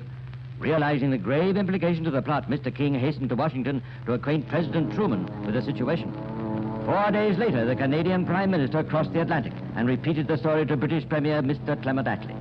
Officials of British military intelligence were called to Downing Street. The investigation was entrusted to Lieutenant Colonel Leonard Burt. Burt, a pre-war yard chief, was seconded to the War Office at the beginning of the war for anti-sabotage work. Incidentally, today he's back at the yard in command of the Special Branch. The colonel's immediate and priority mission was to identify Alec. Well, I don't expect we shall have much trouble finding out who Alec is. Our main problem is going to be to get him, to find out how much he knows, and, even more important, how much he has told. Yes, sir.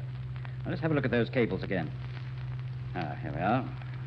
Alec will work in King's College, Strand. Give me the phone directory. Here we are, sir. Thank you. Okay. King's College, Temple Bar 5651.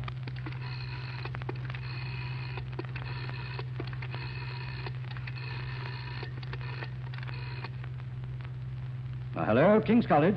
Put me through to the principal's office, will you? Thank you. Hello. This is Lieutenant Colonel Burt of the War Office. I wonder if you could help me. It's just a routine inquiry. I want to know whether you have on your staff at the moment a physicist who has recently worked in Canada. Yes, that's right. Oh, up to a few months ago? You have? Oh, good.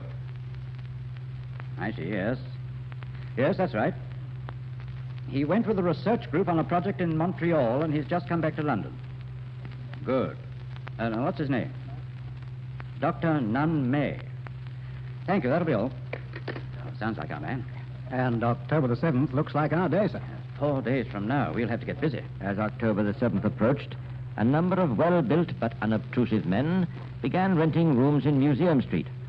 Rooms with first-floor windows which looked out onto the forecourt of the British Museum. In this and many other ways, known only to MI5 and the Special Branch, every inch of the place of rendezvous was covered by one or two observers.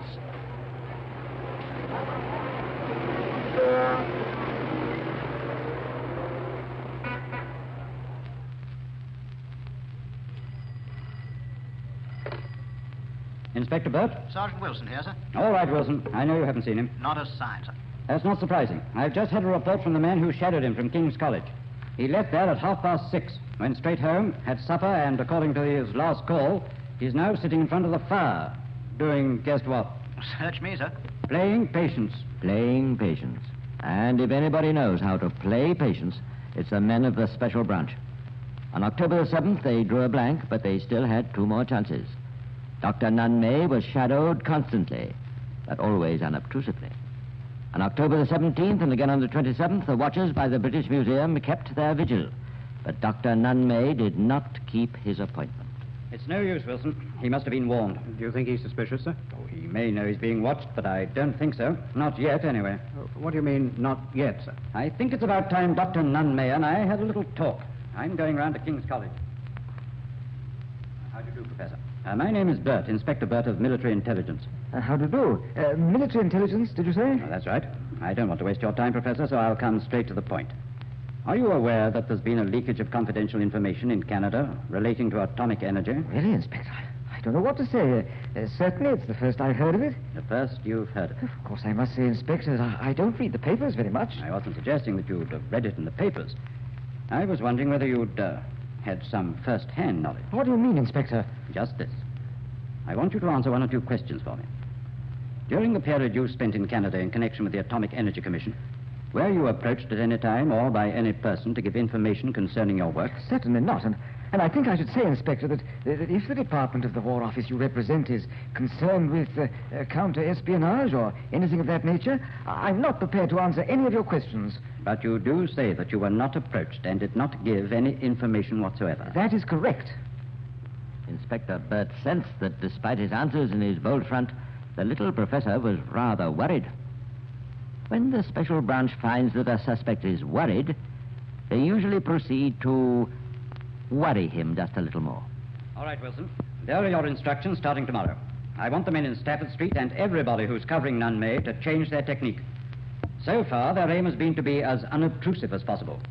From tomorrow, I want Dr. Nunn May to know that he's being watched.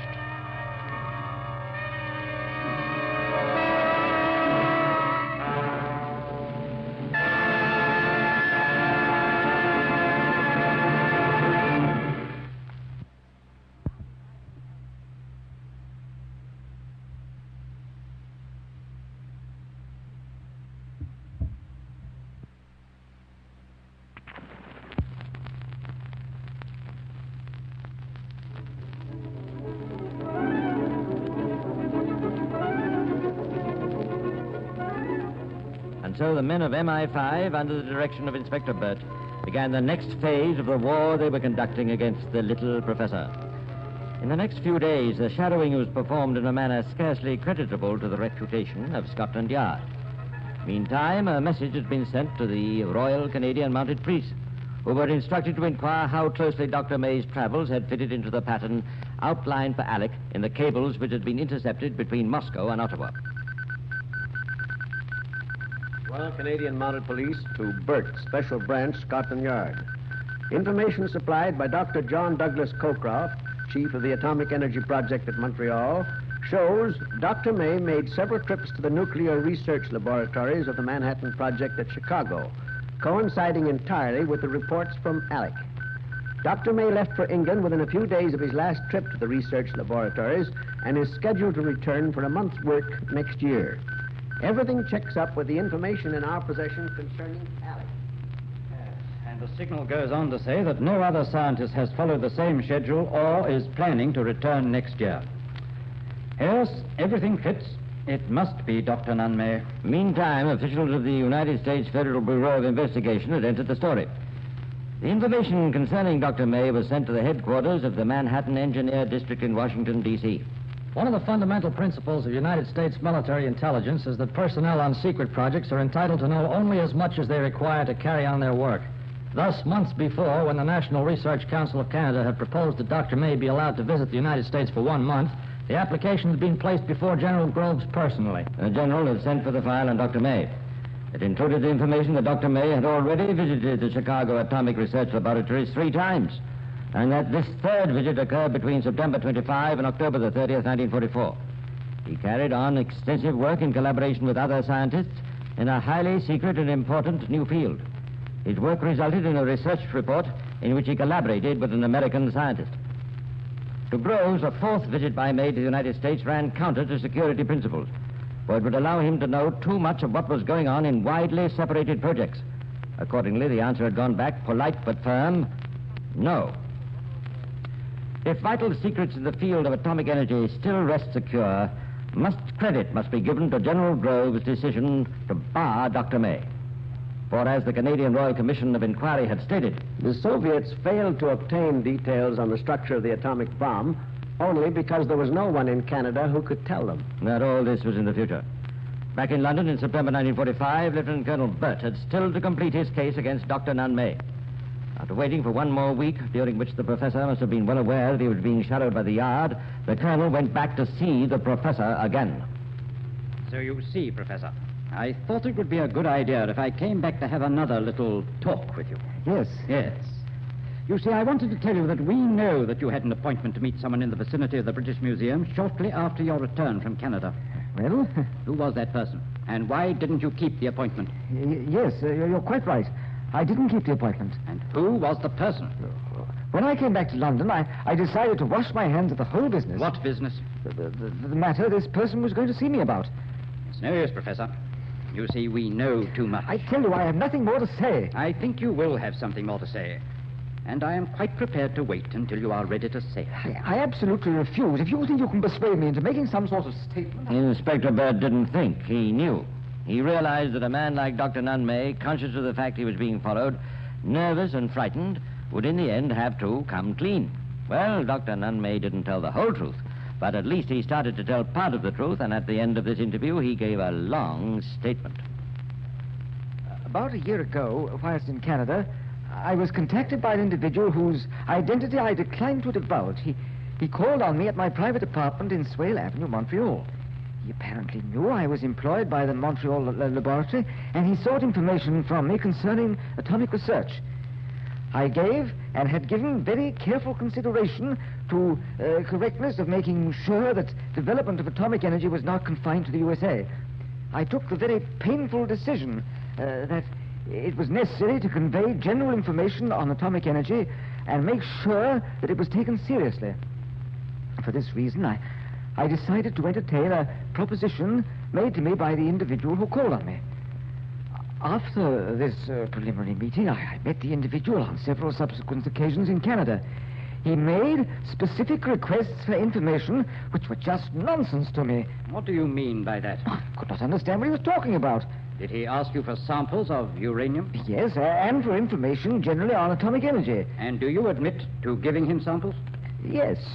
At one meeting, I gave the man microscopic amounts of U-233 and U-235, one of each. The U-235 was a slightly enriched sample and was in a small glass tube and consisted of about 1 milligram of oxide. The U-233 was about 1/10 of a milligram and was a very thin deposit on a platinum foil and was wrapped in a piece of paper. What else did you give him? I also gave him a written report on atomic research as known to me. This information was mostly of a character which has since been published or is about to be published. Anything else? The man also asked for information about the American electronically controlled ack shells. And what did you do? I knew very little about these and so could only give very little information. Anything else? He also asked to people employed in the laboratory, including a man named Veal, but I advised him against attacking him. And what did he give you? He gave me some dollars. How many? I forget how many. In a whiskey bottle. I accepted these against my will. I see. And when was your last contact? Before I left Canada. It was arranged that on my return to London, I was to keep an appointment with somebody I did not know. I was given precise details as to making... what were those details? I forget them now. Why didn't you keep the appointment? Because I had decided that this clandestine procedure was no longer appropriate in view of the official release of information and the possibility of satisfactory international control of atomic energy. I see. Is that the end of your statement? Yes. The whole affair was extremely painful to me. I only embarked on it because I felt that this was a contribution I could make to the safety of mankind. I certainly did not do it for gain. So much for the professor's statement. The special branch of Scotland Yard had already unearthed more incriminating evidence. Here we are, sir. I've made a summary of these papers that have come in from the Royal Canadian Mounted Police. Thank you. Let's see. Dr. Nunn May, etc., etc. Ardent communist. Here's just what I expected. I see they picked up 8 of his friends in Canada. And do you see this, Wilson?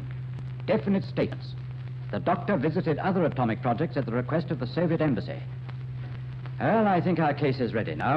It's about time we brought in the director of public prosecutions. Bring in all the other files on the case. And so it happened that a few days later, while Dr. Nunn May was lecturing a class of students at King's College on the subject of nuclear theory, he had a visit from the special branch.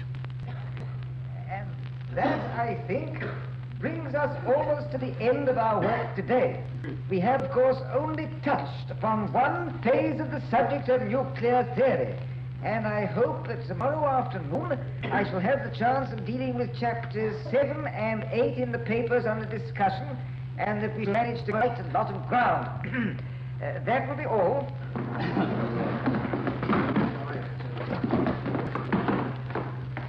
Excuse me, just one moment, please. Yes, what is it? You are Dr. Nunn May? Yes. I have a warrant for your arrest. I must warn you... Yes, I was expecting something like this. Well, if you'll just follow me. And so Dr. Nunn May was not able to continue his lecture the following day, for he had a pressing appointment at Bow Street, where the following morning he was formally charged with... having for a purpose prejudicial to the safety and interests of the state, communicated to some persons unknown certain information calculated to be directly or indirectly useful to an enemy, contrary to the Official Secrets Act of 1911.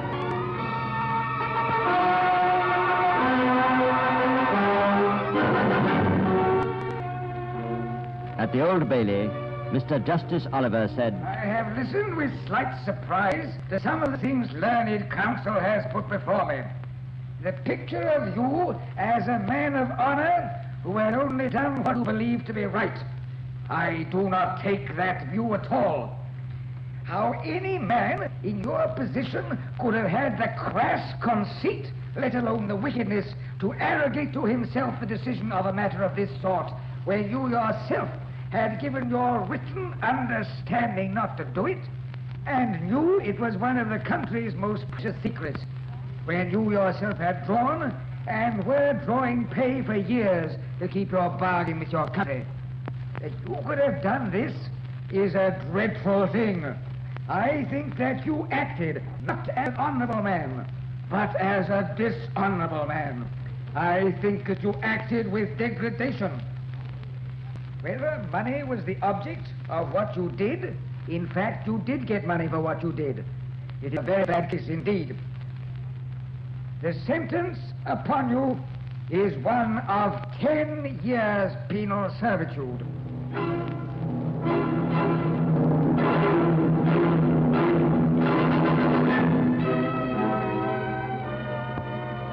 Well, that isn't quite the end of the story, because after the trial, there were many protests that the sentence was out of all proportion to the magnitude of the offense committed.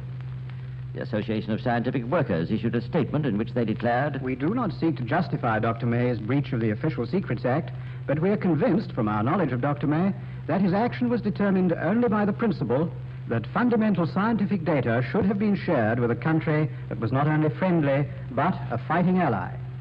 The only work in which Dr. May was engaged, and on which he could have been in a position to give unauthorized information, concerned fundamental scientific data relating to atomic energy. Dr. May had no connection whatever with problems of the construction of the atomic bomb and could not have been able to reveal information on atomic bomb manufacture." What about that, Percy? Oh, and by the way, I was going to ask you, why do you call this the case of the absent-minded professor? Because, Clive, while the professor may have been internationally minded about the secrets of atomic energy, you must remember he also gave away the secrets of electronic shells. You've got something there, Percy. But you know what these absent-minded professors are? Which reminds me of a story. Time's up, Clive. Yes, I'm afraid it is. But I have to leave it until next week. Well, that's all for today. This is Clive Brook saying goodbye and pleasant dreams.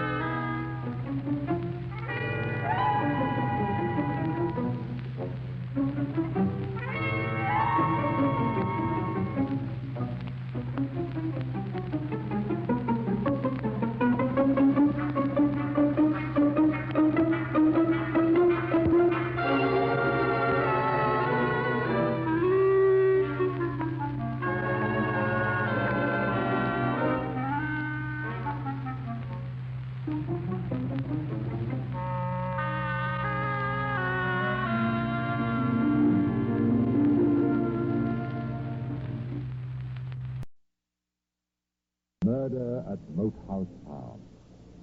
Sounds like a blood-curdled melodrama, doesn't it? But it isn't. It's the title of this week's Facebook history from Scotland Yard. Murder at Moat House Farm headlined the London newspaper some 50 years ago, and pages were devoted to telling the story. I may remind you that newspapers were newspapers in those days, and not 2 pages of bad news and advertisements of things you can't buy or can't afford. Moat House Farm was an Elizabethan house in Essex completely surrounded by a moat, as it were on an island, lonely and desolate. An ideal background for a writer of crime stories, in fact. Locally, it was spoken of as creepy and too full of spooky nooks and corners. Even the house agents described the property as quaint, which was non-committal anyway. It had stood empty for years, but eventually a buyer did materialize. He was rather quaint himself and seems to have chosen the right setting. His name was Dougal, Mr. Samuel Dougal. Directly the deeds were signed, he put in hand extensive repairs and alterations to the farm. And while waiting for it to be made habitable, he engaged rooms nearby for himself and his wife at a Mrs. Wiskenden. Now, this is a true story about real people. But no blood-tub melodrama could open more realistically than on that stormy night in January when Mr. and Mrs. Dougal arrived at their lodging.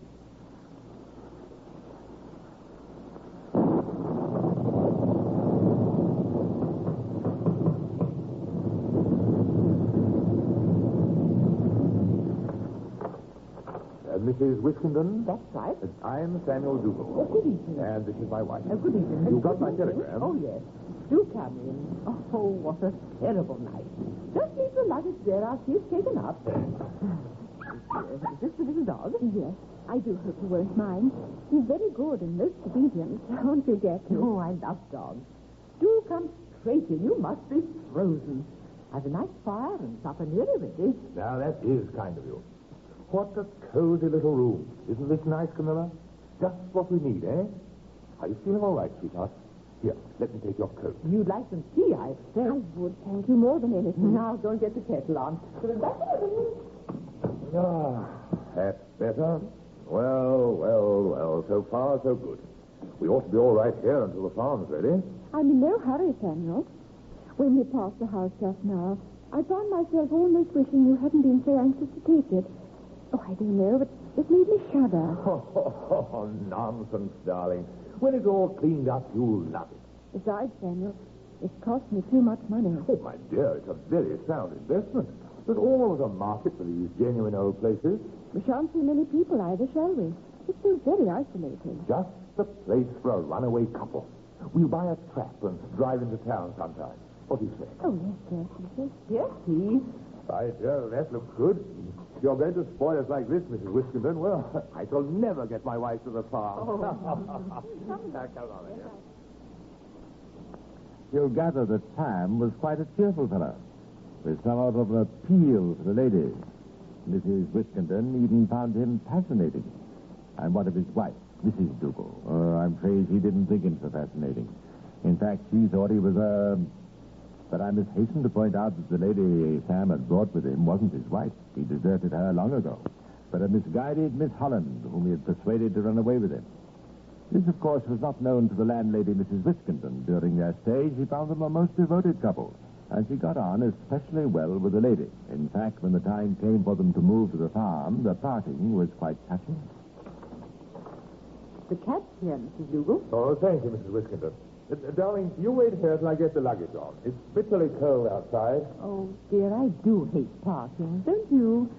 I'm going to miss you, dear. But we're not parting for long. Remember your promise?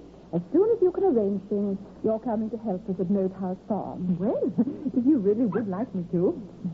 Goodbye, Jackie. I don't believe he wants to go either. But he's got to look after me in that great dark house. All ready, dear. Well, it's goodbye, Mrs. Whiskerton. I'll never forget your kindness. Do come to the farm as soon as you can. Goodbye, and all the luck in your new home. Now, come along, Jackie. Yes, I've got it. Right, you are, sir. Come on, me baby. Come on.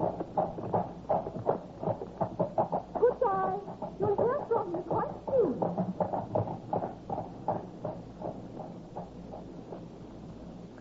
So the runaway couple took up residence at Moat House Farm. Or shall we say the poor lady walked straight into the trap? I wonder she didn't suspect Dougal, or perhaps she'd have risked it just the same. The power so many criminals have over women always astonishes me. Camilla Holland was completely obsessed by Sam Dougal and didn't see, or refused to see, that he was using her purely for his own ends. Heaven knows they were plain enough. Camilla's disillusionment began when another woman came on the scene. Another woman in the person of Florrie Harris, a housemaid engaged by Sam. She'd been with them only a few days when Camilla noticed the girl was upset. What's the matter, sorry? Perhaps I shouldn't tell you. I don't like telling you, really, I don't. Why, what is it? Have you done something wrong? Why, no. I promise you it wasn't none of my fault. Well, come then. What is it? It's about Master. I wouldn't have said nothing, but I was frightened. Frightened? Why, what about? This morning when I was getting your tray ready, I suppose he must have crept up behind me. Before I knew what was going on, he had his arms around me. I tried to scream, but he put his big hand over my mouth. I struggled and got away, and then he left the kitchen. Oh, my. I'm frightened it might happen again. I see. Oh, now I made you angry. I didn't ought to have told you. I'm not angry, and you were quite right to tell me, Florrie. But don't worry. I'm sure it won't happen again. Well, there's the master. You'd better go. Oh, and Florrie, be sure to carry on as if nothing had happened. Very good. Thank you. Hello, my dear. You are up early. Are you going out? I've been out already. Oh, have you? To the bank. And what about? I heard from them this morning that I was overdrawn. I naturally thought there must be a mistake. Oh, some check you wrote and forgot, I suppose. No, I hadn't forgotten. That check I gave you for £60, has been altered to 600. Oh, but I remember that quite well. There were several other bills you wanted me to pay, and we decided to make it 600. Did we? Why, of course we did. You've several dividends due this month, haven't you? I believe so. Oh, so it's all right then. Is it? You want sharing now. Now, let's drive over to the Crown and have lunch, shall we? Very well, if you want to. Fine. Now, come along, give me a kiss. Now, if Dougal's object in taking Camilla to Moat House Farm was to gain possession of her considerable fortune, he wasn't very clever in the way he went about it. No doubt he thought her an easy victim and became careless. The changing of the 60-pound check to 600 was only one of the many ways in which he proceeded to rob her. Although miserable and dejected, Camilla might have dragged on with him, but Sam seems to have had little knowledge of the way the mind of a woman works. He could have cheated, neglected, and even cruelly ill-treated her, and she might have stayed with him. But if he thought that any woman, even one so gullible as Camilla, would put up with his continued crude love-making with Florrie, he was very much mistaken. Open the door. Who's that? Who's there? It's me. Oh, Mr. Dougal. Quiet, you little fool. Quiet. Oh, shut up. Shut up. What's the matter? What happened? Oh, Mrs. Dougal. Oh, it's all right. Oh, come now. Tell me what frightened you. Oh, he was there outside. He just went off so far that I was frightened it would give way. Oh, you won't leave me. I won't leave you alone. I can't. There. It's all right, Florrie. Very well. I'll stay with you. I'll bolt the door again. Come now, get back to bed and I'll squeeze in with you. I can't stay in this house any longer. Really, I can't. Oh, now come, Florrie. You wouldn't leave me. Oh, I'm sorry, but I simply couldn't stay another night in this room. Well, you shan't. You shall share my room. Oh, but that wouldn't be right. Never mind that. I'd like to. I shall feel happier myself. Now that's settled. Now try and get some sleep. Good night. Good night, dear.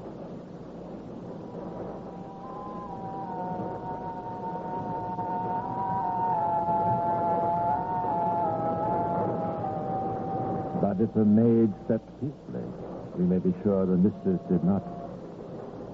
What could she do? If she left Sam, where would she go?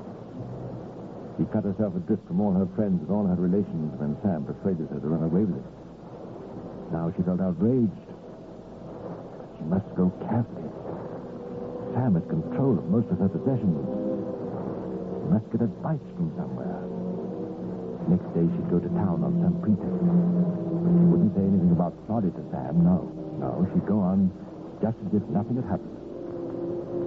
Now, if Camilla had kept to this plan, perhaps the end of this story might have been different.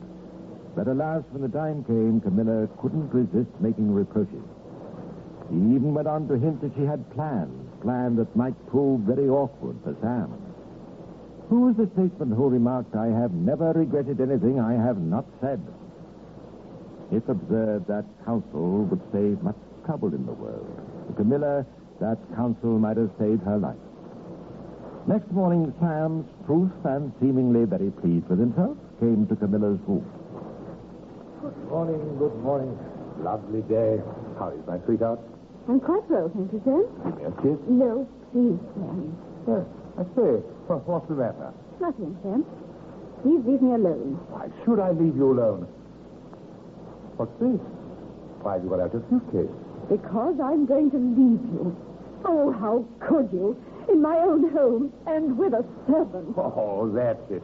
I thought I heard Florrie screaming. What nonsense. I was setting a clock. It knocks against the wall and you wind it. Don't lie to me. You must think I'm a poor fool. But I've had enough. Don't be silly, Camilla. You're so suspicious. You'll soon see if I'm only suspicious. I'm going to... You're going to tell somebody about your bad husband, aren't you? Well, I don't trust you, Sam, and you know it. I see. When are you going? On the 2:45, I think. Well, I'll drive you to the station. Oh, don't trouble. I'll get a cab. No trouble. And after you've seen whoever it is and you've been told how silly and suspicious you are, you'll come back, I suppose. I've got to come back. I've got to come back tonight. Until something's settled, I've nowhere to go. Oh, come now, Camilla. You're just upset. If you want to go up to town and talk to somebody about your affairs, well, Go ahead, but don't worry. I'll look after you. He'll look after her. Sam Dougal well knew that if Camilla sought advice and inquiries were started, it'd be the end of him. His criminal record was long and bad. Something had to be done. About 2 o'clock that afternoon, Camilla said goodbye to Florrie, gave instructions about feeding the dog and her husband, and told her she would be back in the evening. She then drove away with Dougal in a trap. Florrie never saw her mistress again.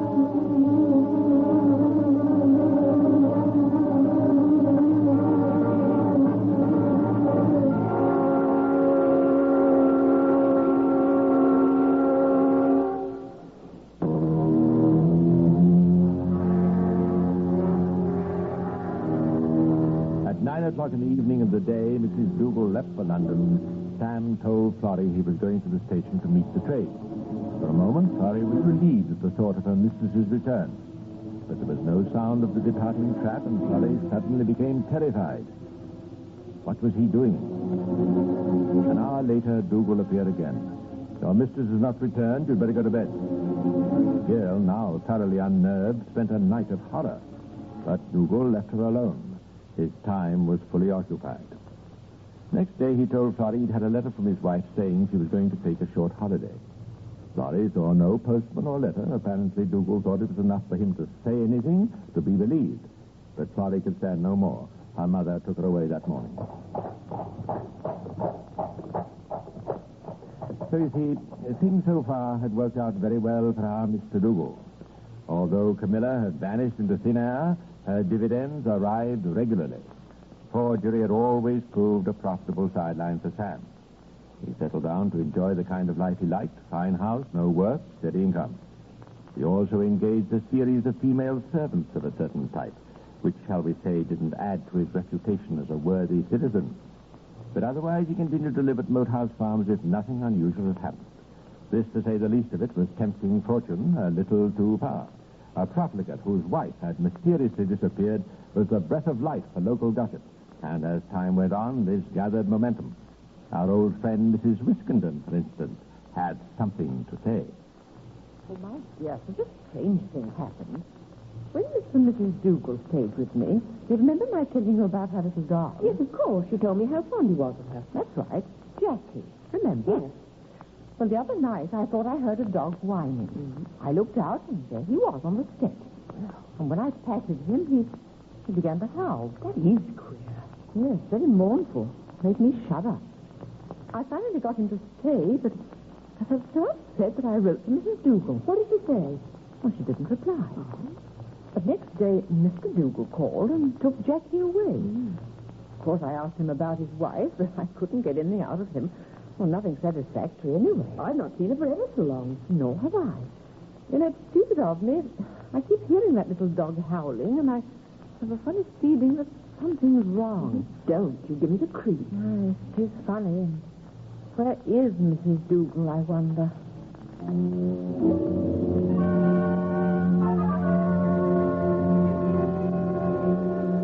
Where is Mrs. Dougal, I wonder? That was a question many were to ask as the weeks went by. Some dismissed it as idle gossip, but there was enough reason for suspicion to take root.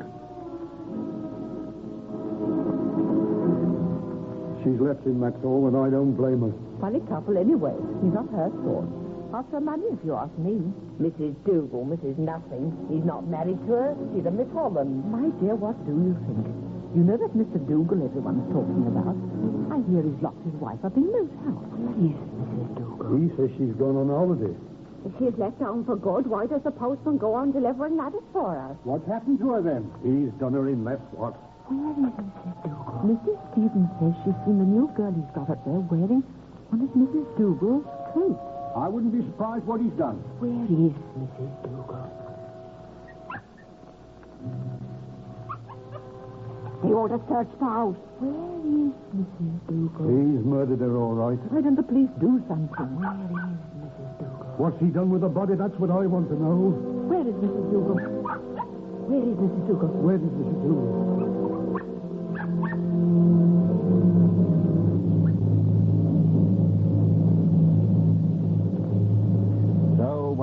March 1903, Chief Inspector Scott of the Essex Police paid a visit to Moat House Farm. I expect you know, Mr. Doyle, there's a lot of talk going on in the village about your wife. Why, I know there's a lot of stupid gossip started by that housemaid we had here. Oh, well, we can soon settle that. Just tell me where she is and where Well, that's just it. I can't tell you. I saw her off to London and expected her back the same night. She wrote saying she was taking a holiday, and that's the last I heard of her. I see. They say you had a quarrel with her. Oh, there's that girl, Sorry Harris again. We had a tiff. She got jealous. Nothing to it. You know what women are. Your present servant has been seen wearing a gold watch and chain. Did they belong to your wife? No, they did not. I see. Well, Mr. Doodle, you know how it is. People talk. They even say you got your wife shut up in this house. Suppose you just show me round and I'll be able to stop all the chatter. Of course I'll show you around with pleasure. Then they'll have to find something else to talk about.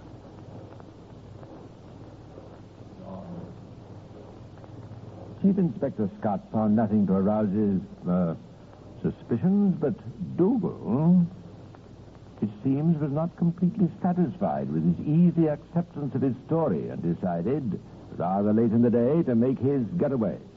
To this end, he withdrew all the money he kept at two local banks, and one morning the villagers, as Dougal himself had suggested, had something else to gossip about. Now, Mr. Dougal had vanished. Meanwhile, Chief Inspector Scott had been making considerable progress. He had ascertained that certain papers regarding Moat House Farm had ostensibly been signed by Mrs. Dougal a few days before. He also succeeded in tracing a nephew of Mrs. Dougal, who had once visited the farm. This man was able to prove that the alleged signature of his aunt was a forgery. With this evidence, the police were able to act. First, get their man in custody on a charge of forgery. The other charge of murder, might come later. A warrant was issued for Dougal's arrest. Now, when Dougal withdrew his money from the two banks, he was paid in notes, 5 and 10 pound notes. For some reason that's beyond me, Dougal chose the Bank of England to change a 10 pound note into gold. Yes, gold had actually existed in those days. And in the Bank of England, a detective inspector is always present. Excuse me, sir. These notes form part of the forgery. You'll have to come with me to Scotland Yard. With their man now safely under lock and key, the police were faced with the formidable task of finding Mrs. Dougal, alive or dead. The Director of Prosecutions now took a hand, and Scotland Yard, in the person of Chief Inspector Bauer, was sent to Moat House Farm in charge of investigations with Chief Inspector Scott of the Essex Police. Now a methodical search of the house began. Every room, cellar, passage, cupboard, and attic was examined. Walls and ceilings tapped. Floorboards raised, and every possible space accounted for. But not a shred of evidence emerged. Next, they turned to the grounds. They began by dragging the moat. No result. Then they drained the moat. No result. Just a lot of mud. Inspector Scott stood on the bank rather dispirited. He took a stone and threw it into the moat. The mud was so thick the stone rested on the surface. What's your idea, Scott? Think the body has sunk under the mud? Might be. Well, the brick you've just chucked in didn't sink. Body's heavier, and it might have been weighted.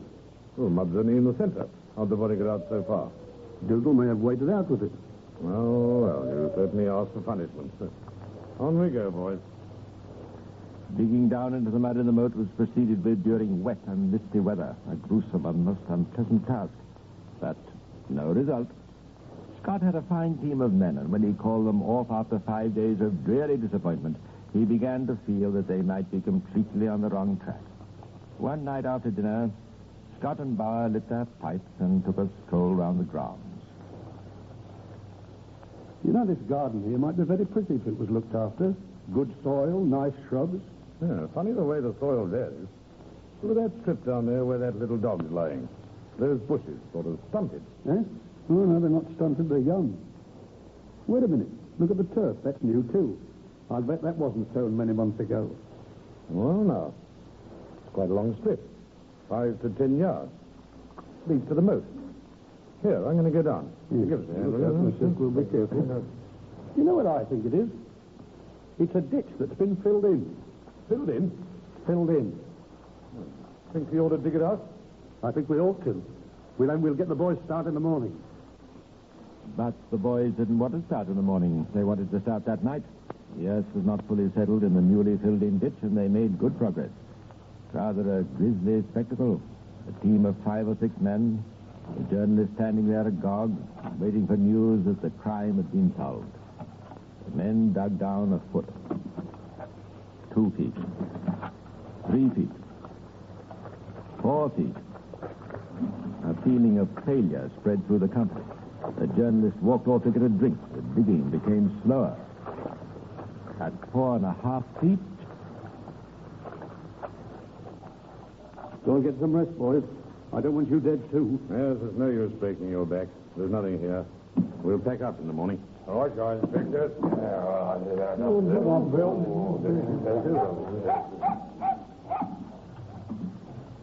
What's the matter with him? What are you digging for, old fellow? Whose dog is this? He belonged to Mrs. Dougal. Mrs. Dougal? Did he? Get back in, boys. Let's try another 10 minutes. And someone take that dog away. What are we trying to find? Australia? Emerald's gone in. Can't see what I'm digging out. Makes me sick. Don't want to see anything. Whoa. What's this? Feels like a boot. Give it to me and everybody stop working. Yes. It's a boot, all right. A woman's boot. We'll wait till the moon comes out again, and then we'll dig very carefully around the body.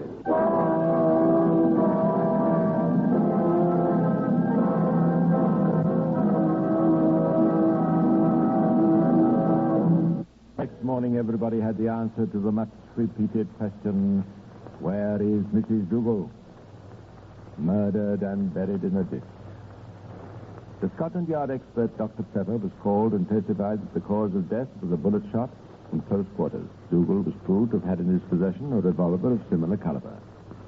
Strangely enough, the only person who seemed in doubt of the outcome of the trial was the prisoner himself, and when the jury brought in a verdict of guilty, he appeared almost surprised, and tears trickled down his face. When the day of execution arrived, Dougal, still maintaining his innocence, walked to the scaffold. The noose was adjusted, and the executioner put his hand on the lever. At this moment, the chaplain in attendance asked in a whisper, "Guilty or not guilty?" And through the white hood which covered Dougal's face came the answer, "Guilty." Just as the noose tightened and the body was consigned to the pits below.